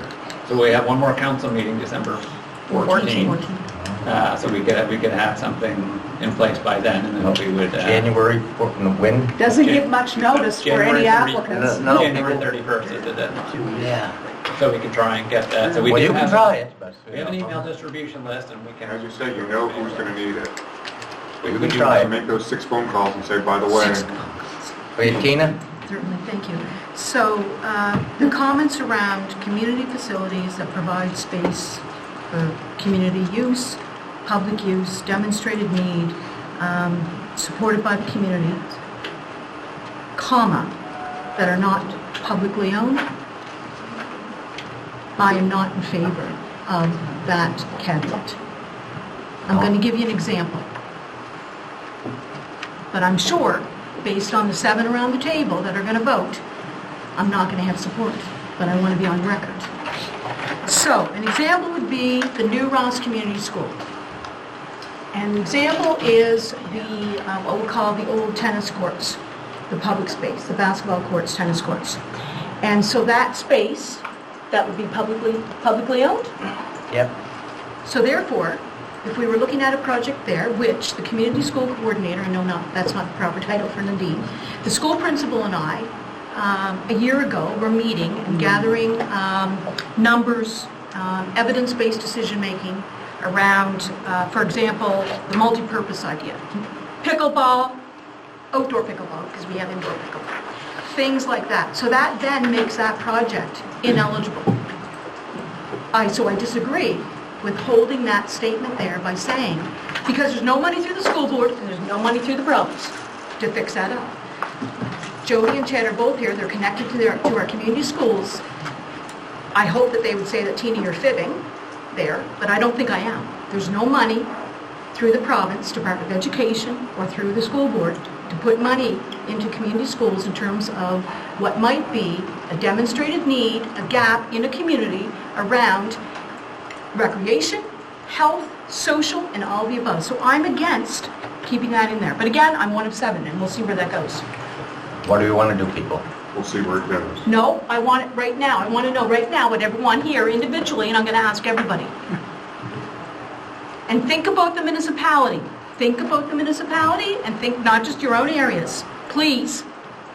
Think about what makes sense. And if it comes to this table with an actual application, it doesn't make sense, take it off the table at that point. But if it's identified in the strategic planning document, which we have in New Ross, it's identified by the principal and the team at the school, our community coordinator, myself, whoever. Can we take that out of Chad's notes right now? Can we take that statement out of Chad's notes that he's gathering? Well, we're opening it up to not just one school in New Ross, it And could just be everybody. all of them. What a problem that would be, right? What a good problem that would be if it's identified within a community plan. It's a gap area. There's a need there. The financial case is there in terms of what they're bringing to the table. What would be the problem? Well, we don't have a lot of money to support There's only schools. enough. Are we going to fix up the soccer field at Pam's, for instance? I mean, that should be the school What are the doing numbers? that. Is there a need? Does it make sense? Okay, we got to come We to don't some know. kind of I think you're going to find holes in anything, but where you draw the line, and that's the thing. Where do you draw the line? Well, because it's really the province's deal. I mean, we could talk about what the province's deal all day, but they don't step up to, and sometimes we step up and sometimes we don't. This, I don't feel, this is going to open it up to, that's just my opinion. I like it the way Chad said it. Whether the new rosters made a plan or not is not criteria for me. I'm sorry. That doesn't mean it aligns with our plan or the municipality's plan. So I know that's often you reference that there's some sort of business plan that the communities come up with. That's irrelevant. I start singing a little song in my head when that comes up. To me, what matters is what are the priorities of our municipality, and if it's a recreation oriented thing, such as the pickleball court or whatever, then they should be talking to those who provide recreation grants about that. The reason why we're talking about this is for key infrastructure for community. To maintain it. Yeah, this is not, I never even imagined that this would be about pickleball courts or anything like that, so, yeah, maybe the $10,000 cap would be appropriate for that or whatever, but when you want to access that higher band, it's got to be key infrastructure, and I'm sorry, it does not. Okay, we got to come to some kind of a conclusion here, so Chad knows what to do. Well, we give direction. I guess the only question left is we're going to include Tina's request. Doesn't sound like it. Doesn't sound like it. Doesn't sound like it. No. Okay, so just do it the way you got it. Okay? I love it. I love it. You know, we don't have enough to speak when we're here at the school. Absolutely. I guess before Fred, you leave, These chairs are good throwing chairs. I do want part of the discussion to be our fire halls and their Eligibility. halls that are community centers, all of our communities, and part of that discussion, because like I said, I have issue with. Well, they have the ability to tax. That's the same argument that Tina's making. I don't know how to deal with it, but it's an issue. I don't know if I'm going to have a recommendation there, but I'll listen as It's the same argument. well, council needs to decide one way or the I other. mean, they're all buildings, they're all community centers, and most of them are anyway, and they're fire departments, and they're under the umbrella, in this case just the umbrella ships it, but because the umbrella's same building, they still get access to funding, and I find that hard to deal with. Well, when they have the ability to get taxed, and I know that, Then but they should. They have the ability to get taxed, so maybe. reiterate, and that's adds a different layer to it, right? Yeah. Yeah, we got to stop somewhere. Yeah, we got All to, right, sorry. I just don't want that to die. Thanks, Okay. Chad. Okay, we're on to the request for this infrastructure operations municipal capital growth program. Good morning. So this follows up from... Oh, this is just that one, yeah? Yeah, presentation, we're actually at the workshop. So this is the grant, the Municipal Capital Growth Program grant. This is the new program. So what the purpose of this report is to seek council's adoption of a resolution that we need to submit with the application. So that recommended motion is in the report.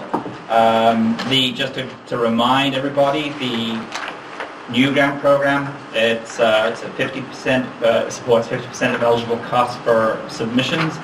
The deadline is the December 13th. It's a program to support capital infrastructure that will support development and other provincial priorities such as accessibility and things of that note. We already decided this. That's exactly. So I just wanted to make sure if you wanted to review. But so the You need a motion for that? Yes. Okay, I'll make a motion, option one, approve and adopt a Well, there you go. resolution as drafted to complete the municipality's application to the 2023-24 Municipal Capital Growth Program for Chester Basin Wastewater System Expansion and Climate Change Adaptation Project. Do we have a seconder? I'll second it. I just want to add, I will second it, but Councillor Wells isn't here, and he would have liked to add a second one for Chester, and he would have voted against this, and the rest of us weren't. We were all in favor of it, so I just wanted to mention that on his behalf, that he is definitely was in favor of adding the second option. In the end of the day, I wasn't at the workshop, all right? I kind of like to keep a hand on things, so I kind of know what's going on. You know, the province has allocated $32 million for all infrastructure projects. And the principle behind this is that it's going to be in support of housing initiatives. We are one of 52 municipalities. Now, not all of them will be ready to go with projects, but many will. So, yes, we could put more projects in the hopper and try to get some sort of grant money to pursue those projects, but you know, we'll be lucky to get a few $100,000 out of them and towards this project. And the purpose of the project, for those that are interested, is putting a sewer system in the hamlet of Chester Basin. So now this will change everything about Chester Basin as you know it. So when, you know, in 20 years, Chester Basin may look very different if we proceed with this project to put the sewer in Chester Basin. Because when you're on-site sewage, like a septic system, you can only build so much density. You can only put so many human beings there. The ground will only absorb so much water. So a sewage treatment plant will treat that sewage, and then you can put it out to the ocean where it belongs. It's true. So you may see, if we proceed with this project, you may see a very, very different Chester Basin in 20 or 25 years than the one you see now. And to be clear, that there is a treatment plant in Chester Basin. Which is not going to work for but much longer it's because underwater, almost basically. in the ocean. And part of what drove this is, yes, that's it's in a climate vulnerable position as well. We've already applied for a federal program, but it's a large cost item, so the opportunity exists to apply for our portion of what would be on the hook for the federal program to this program. So it's an opportunity to stack from various funding sources. Okay. Any further discussion? All those in favor? Opposed? Motion's carried. Thank you. Okay. Glad I didn't have to go through that. Private street, Lakewood Drive, who's dealing with this one? Well, I mean, I know we have the request. Chad and Tim, I think, can both speak to it if you have questions, but... Well, it meets the criteria. Yeah. They've gone through the process. The appropriate support is there for what they're requesting. And I can only say that although I know that there are those that are not all that happy about the proposed method, the majority that meet their are, and I support it. The trouble with any private road is it's very, very difficult to perform the maintenance.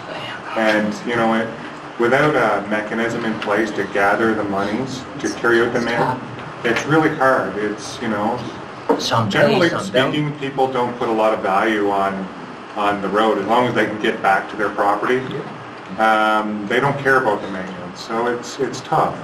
This bylaw, as Terry earlier said, is really a nice tool because it allows us to gather the tax. I'm just doing this for their benefit. It allows us to tax directly to those residents on a private road and then give the money to the association taking care of it.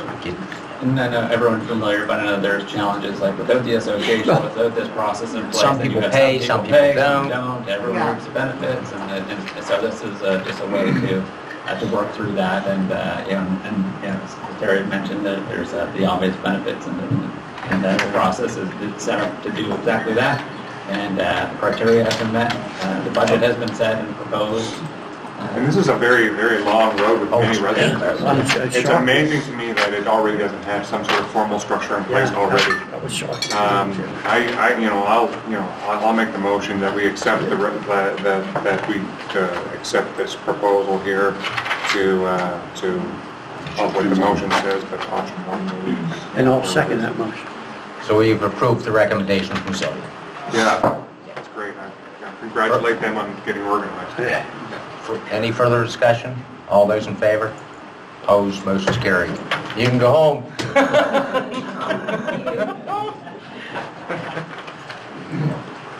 I mean, that's amazing. So I got people fighting away. Okay, 11.6, Southwest Nova Bioeconomy Development Opportunity Zone Rating. Information to follow, which we have. This is mine.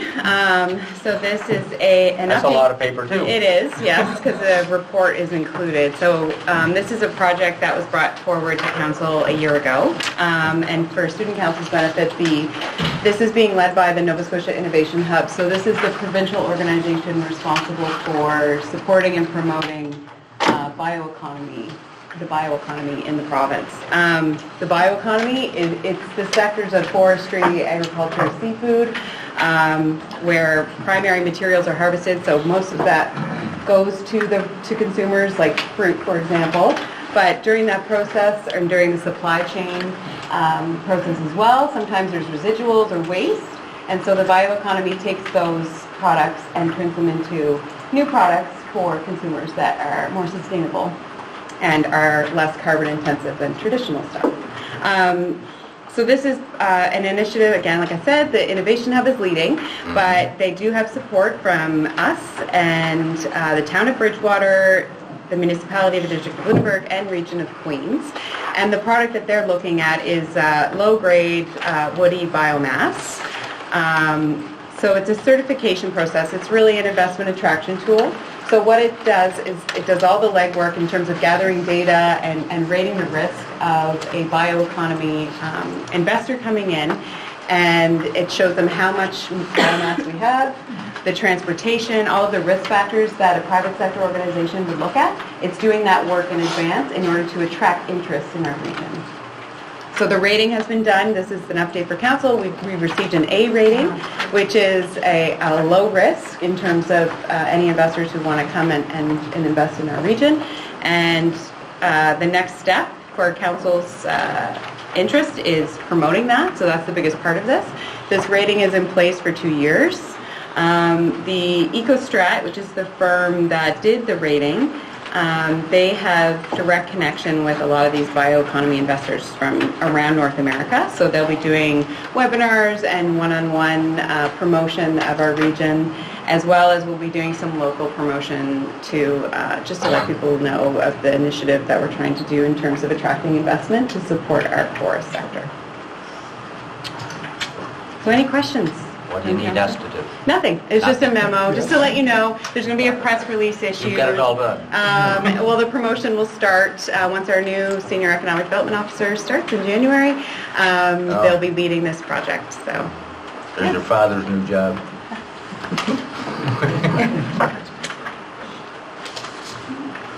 Okay. Any questions, anybody? No, just maybe give me a heads up when the press release is going out. I'm sure I'll get a call from my foresters. Will do. You know that, Yep. right? Thanks. Okay, 11.6, Southwest Nova Bio, oh, that was it, yeah. Okay. Small options. Oh, yes, that's small options, that's not on my agenda, but I guess we didn't add it. It's added, it's Yeah. just electronically. And that's the end of it until, well, I know. Morning, everyone. Morning. Paul Riley, I'm a planner with the municipality. I deal with policies and regulations related to land use. And this project is about an amendment to the municipal land use bylaw. So I already spoke, about the request for direction on this. The province has changed their statements of provincial interest regarding housing. And that's within the legislation for the Municipal Government Act. So that directs our decisions on policy and regulations for relation to planning. So small option dwellings are a type of residential placement licensed by the province for 3 to 4 residents with developmental, mental health, or physical disabilities, and they receive some support from staff through the provincial program. Essentially, the province has said that municipalities' policies and regulations can't impose more strict rules on these type of developments in relation to typical house or apartment. So we're proposing these amendments to the municipal land use bylaw, and there's also a Village of Chester land use bylaw, but that document is currently being amended through the review process. So these exact same amendments are proposed for the new draft Village of Chester land use bylaw. And so the intent of the amendments is to add a definition for small option dwellings. So the land use bylaw has definitions for different types of land use, like a dwelling or a small option dwelling in this case. And then those definitions help kind of interpret different types of land use and matters that you do within that type of land use. And then also to add a general provision, which is not a, it's not a regulation that's specific to one type of zone category necessarily. So that general provision would say that small option dwellings are permitted in the zone that permits residential land use. And that's exactly what the province's intent was with this provincial legislation change. Andre, do you want to speak now? I was just curious, why do we specify the number of residents? Should they want to build a small option dwelling with 4 or 5 residents? Is that going to be a problem for us? I think it's a matter of they want to kind of limit the amount of people, so it's more like a home environment. I think once you maybe go over 4 residents, then all of a sudden it's maybe a more that's fine. dense land I use. guess really what I'm asking is, because this is our bylaw, we're talking about the wording, can we just not align our definition of a small option dwelling, just line it up with theirs without calling out the number of residents? For example, if we just say a home license under the Homes for Special Care Act, and just cite, I don't know, like this right there, it says up to 4 residents. I'm not sure why we need to put that in there. Like, why can't we just? That's what the province is. Well, if I may step in, I know a little bit about it. There's been a court case regarding this, and there's a whole new thing coming out, remedy to correct the, I guess, discrimination for these types of individuals. And they're limiting it to 4 people living together. They actually don't want 6 or 8 people living together. That's cool. I feel like we should just, if we just specified, like, if our definition just referred to their definition, and if their definition changes, then ours would automatically change with it, instead of us duplicating their definition. If their definition changes 5 years from now, then our definition will then be out of date. To me, that would be better. For example, sometimes in the past we've used a planning policy that requires certain setbacks to water courses or whatever that are redundant with environments policies. But then when environments policies change, ours are out of date and they don't make sense anymore. So I personally prefer to have, if all we're doing is parroting their policy, then can we just not refer to their definition? I just looked at the Homes for Special Care Act, and it doesn't have a definition for, so I think it's, the Home for Special Care Act is broader, and so it would license under that act more than just the small options homes, and there's no definition in there for small options homes, so I think that's why they're giving you guidance in the provincial statement of interest, specifically what they're referring to, and they use the number of homes in the provincial statement of interest. If in 5 or 6 years they decide they want to make them for 5 people or 6 people, I can't imagine that this council or the council of the day would have some grievance with that. We'd have to change it then, but it right now is up to 4 people can cohabitate together. They do. That's the whole new. That's up to them. We're not telling them they have to build them bigger. We're just Well, it's saying the that province, their regulations. I feel like I'm repeating myself. Yeah. All I'm saying is that if all we care about is the land use part of it, why would we cap it at 4? Like, if they come with 6, if, for example, their policy changed, and they said, we're going to make homes for 6 people, are we going to have a problem with that? No. Then why are we putting 4? Well, I think because that's what small options is. It goes Right along now. with it. Right But now. if they come tomorrow with 6, are we going to say no? Probably not. What if they put 6 tomorrow? We'd have to amend it. Doesn't limit it to 4 is what I see as the issue.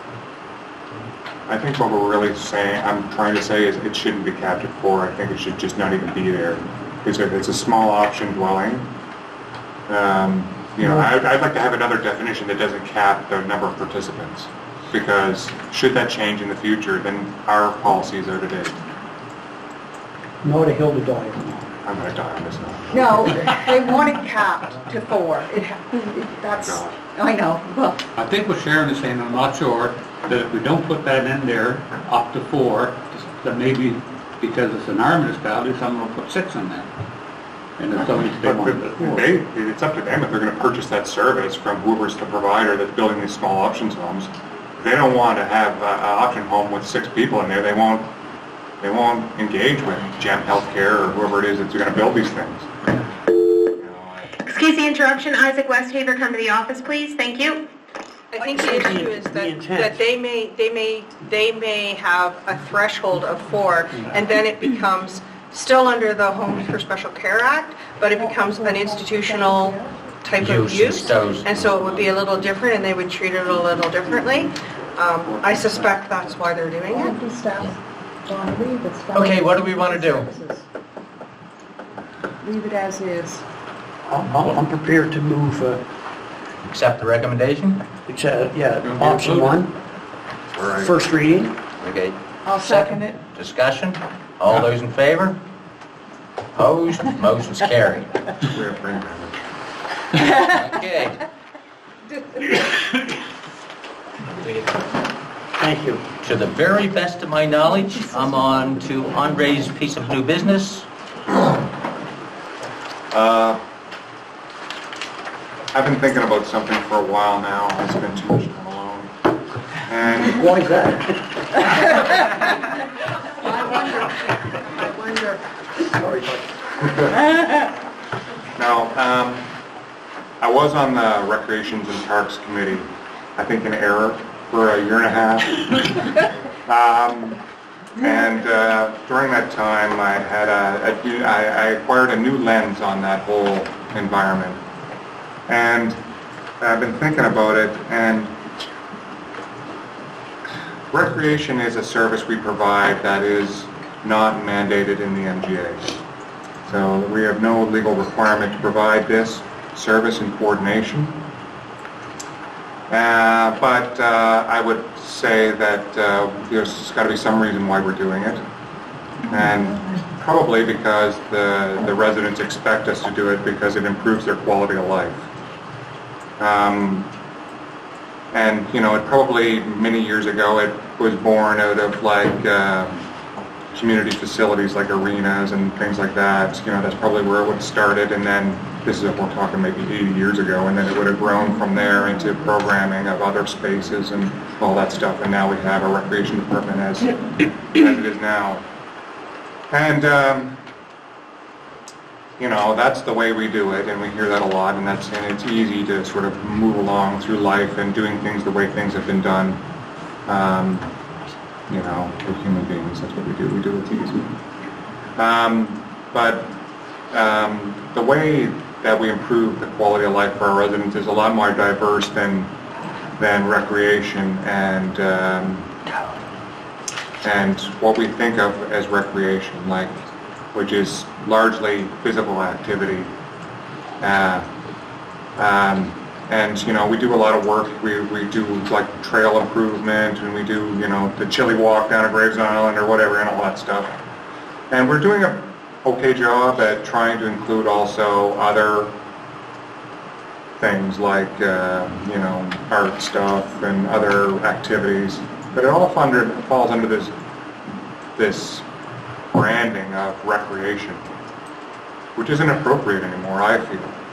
And I realize this is a lot of work, maybe, I don't know, just a point of discussion, and maybe we'll have other discussions.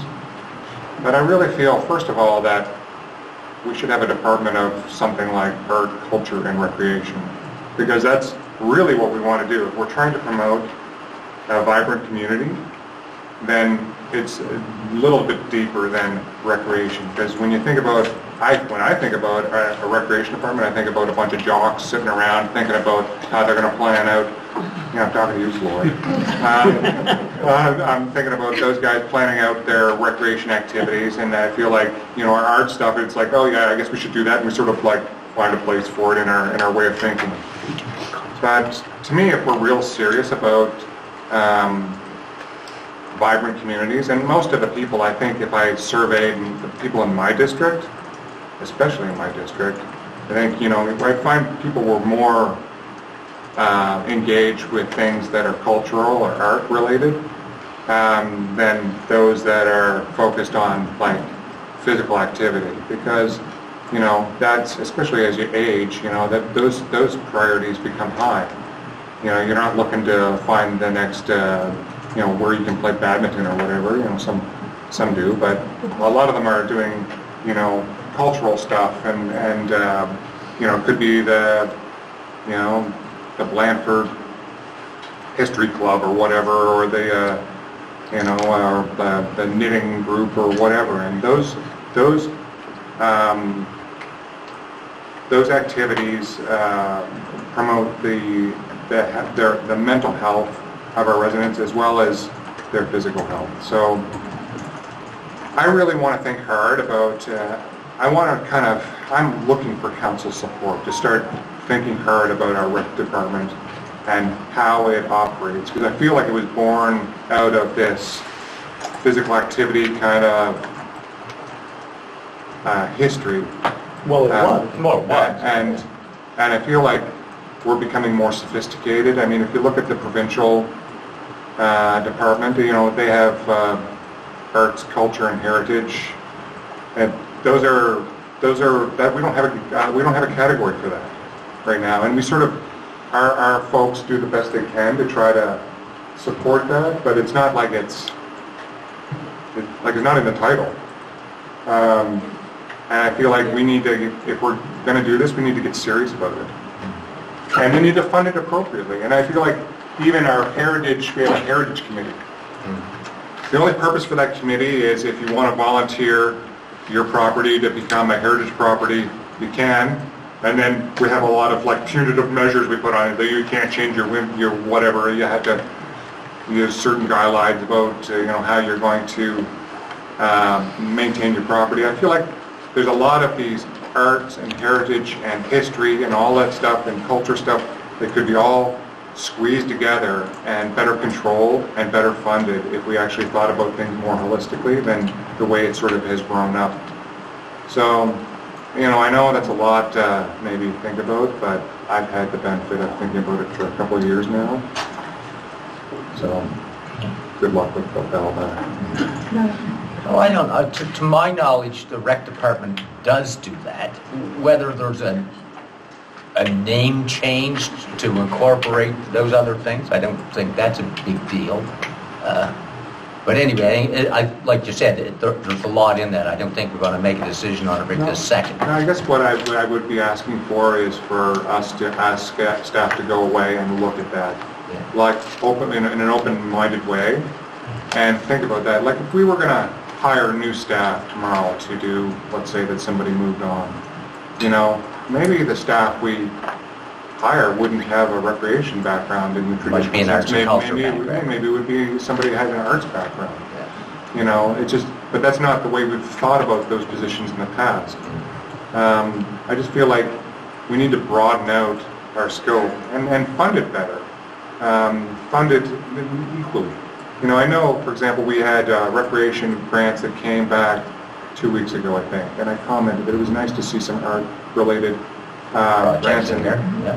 But, to me, that we should be able to put projects in compartments then and better fund them so that we can promote that. It's a strategic priority that was identified in our priorities, in our strategic plan in 2014. And we haven't done too much. We've started, and I credit this council to be more open-minded about that. But, I feel like we need to continue to keep moving that needle forward. So if we're serious about it, let's get serious about it. I just comment. I guess we shouldn't underestimate groups because they do come forth and request funding.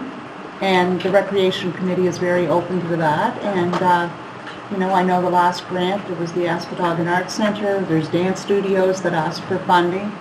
I mean, changing the name is one thing. I think that the committee are very open to that, and the rec department is. So, and if you recall, it's all about funding too. Like there's only so much money to go around. So, whatever it be called for grant money.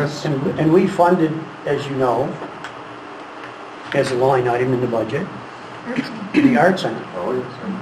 I just want to bring that to your attention. Sorry? I think we could have a broader definition Yeah, of the absolutely. recreation. And I also just feel like, maybe we need to look at it, like, we've held the line at $25,000 for like, well, as long as I can remember. And that $25,000 when it was first put in place was worth a lot more money than it is today. And now we're spreading it over more than just what probably at the time was more physical activity, and now we're trying to support, arts-related things and cultural things. To me, we should have bigger bins and actually allocate money for things that are important to our residents. And if our residents are interested in art, then they should have a way to fund that so that they can get the things that they want. That's the purpose of this. We're not doing this because the provincial government said we had to, as I pointed out. It's not in the MGA. We're doing it because it improves the quality of life of our residents. So let's be serious about it. Aaron. Yes, the arts and culture strategy, which I know we haven't gotten off the ground yet, but that will look at community interest, community need. It will also look at how we can change as an organization to support that. So what you're saying, having staff look at it, that's part of the scope of that work. And so it's not a problem bringing that forward. Can you just give us an update on where that is? Yeah, so we have hired a consultant. They are waiting on us to hire our Community Economic Development Officer, who is the one who's going to lead that project with support from myself. And they start on December 11th. That'll be the first priority that they're looking at. So we'll get a report. Yeah, part of that strategy would look at recommendations like what you're just talking about. Policy, organization. Grant programs, funding for arts, culture, recreation, and then potentially looking at like what organizational changes would help support The that. scope would be from the public engagement piece of that project is so big because we really want that to be community driven. So if there are recommendations from the community on changing the way we deliver service, which I anticipate there will be, that's where it will come from. Well, yes, Chad. I'm sitting here with my mouth closed. No, I think so. I would be more than open to having a conversation about recreation, and there is a lot of misconceptions about, when people hear the word recreation, some people immediately think of sport, and then they immediately think of, we're just talking about like hockey and basketball, and that is far from the definition that we It's not what you're doing, I know that. So I think perhaps, to Andre's point though, if we want to, I would love to take some time and spend talking about recreation. So like maybe perhaps that's in a workshop format where we can talk about kind of what we're currently doing, the definition of recreation that we're using, the services that we currently provide, and kind of do a work through that. And if there's interest from council to put more emphasis on some of those pieces that aren't there right now, whether it's that kind of heritage piece or the cultural piece or whatever, let's talk through that. Okay, well, let's get that report. Yeah, we got to get going. We got like 10 months, and this whole table could be filled with a bunch of hillbillies that Okay, So there's people, no hillbillies here. that's the end of the agenda. What? Oh, open the vote. I just want to mention that I have Yes. 23 minutes before a meeting with student council. And they only have a certain lunchtime, so I gotta get going. So let's get out and about. Well, I got the in-camera. We have an meeting. Yeah. Okay, go, do us out the vote. Thank you very much. So out about my district, just going to highlight one this time. Typically I go 2 or 3. We had a visit recently, about a week ago, from a group of 40 students from Parkview in the community in Ross. And they had an interest in the Christmas tree industry and community. So there were 2 stops in the community. One was at Hughes Tree Yard, and that was more of a commercial, industrial kind of see it in action. We spent a fair amount of time at both stops. So at Hughes, there's certainly some presentations, if you will, and some discussions around the grading, the baling, the loading on containers. And again, it's a working tree yard. So it was quite, I wasn't there, but certainly seeing the social media posts with the group, again, of 40 students, and a very engaged bus driver as well. Christmas Tree Council of Nova Scotia was there, and I think that might have been it. Christmas Tree Council of Nova Scotia, bus driver and 40 students. A second stop, again, around the Christmas tree industry. So it was quite exciting to see the bus of 40 students pull in. The second stop, again, remember I highlighted Christmas tree industry and community. The second stop was at the top of Porcupine Hill on the Murphy property, and that's a familiar property to people around the table and also hopefully in the room when it comes to the community trail there, as well as the most recent addition with Twig Chalet, and some of us here, I know 2 of us in the room, of course, are familiar with that, so I'll leave that with you. But again, it's around the marrying up, the cooperation, the working together of an actual operating private landowner who's doing a business, and that's working in the family Christmas trees when it comes to shearing, fertilizing, butt pruning, cutting in the fall, and having an operating, open to the public community trail on that property. So again, when I say engaged bus driver, it was my understanding that after the official visit, there was a trip made, and this is how it works. Of course, we all know that in communities, when you have something that is a destination and is of interest, they come back again and again and again.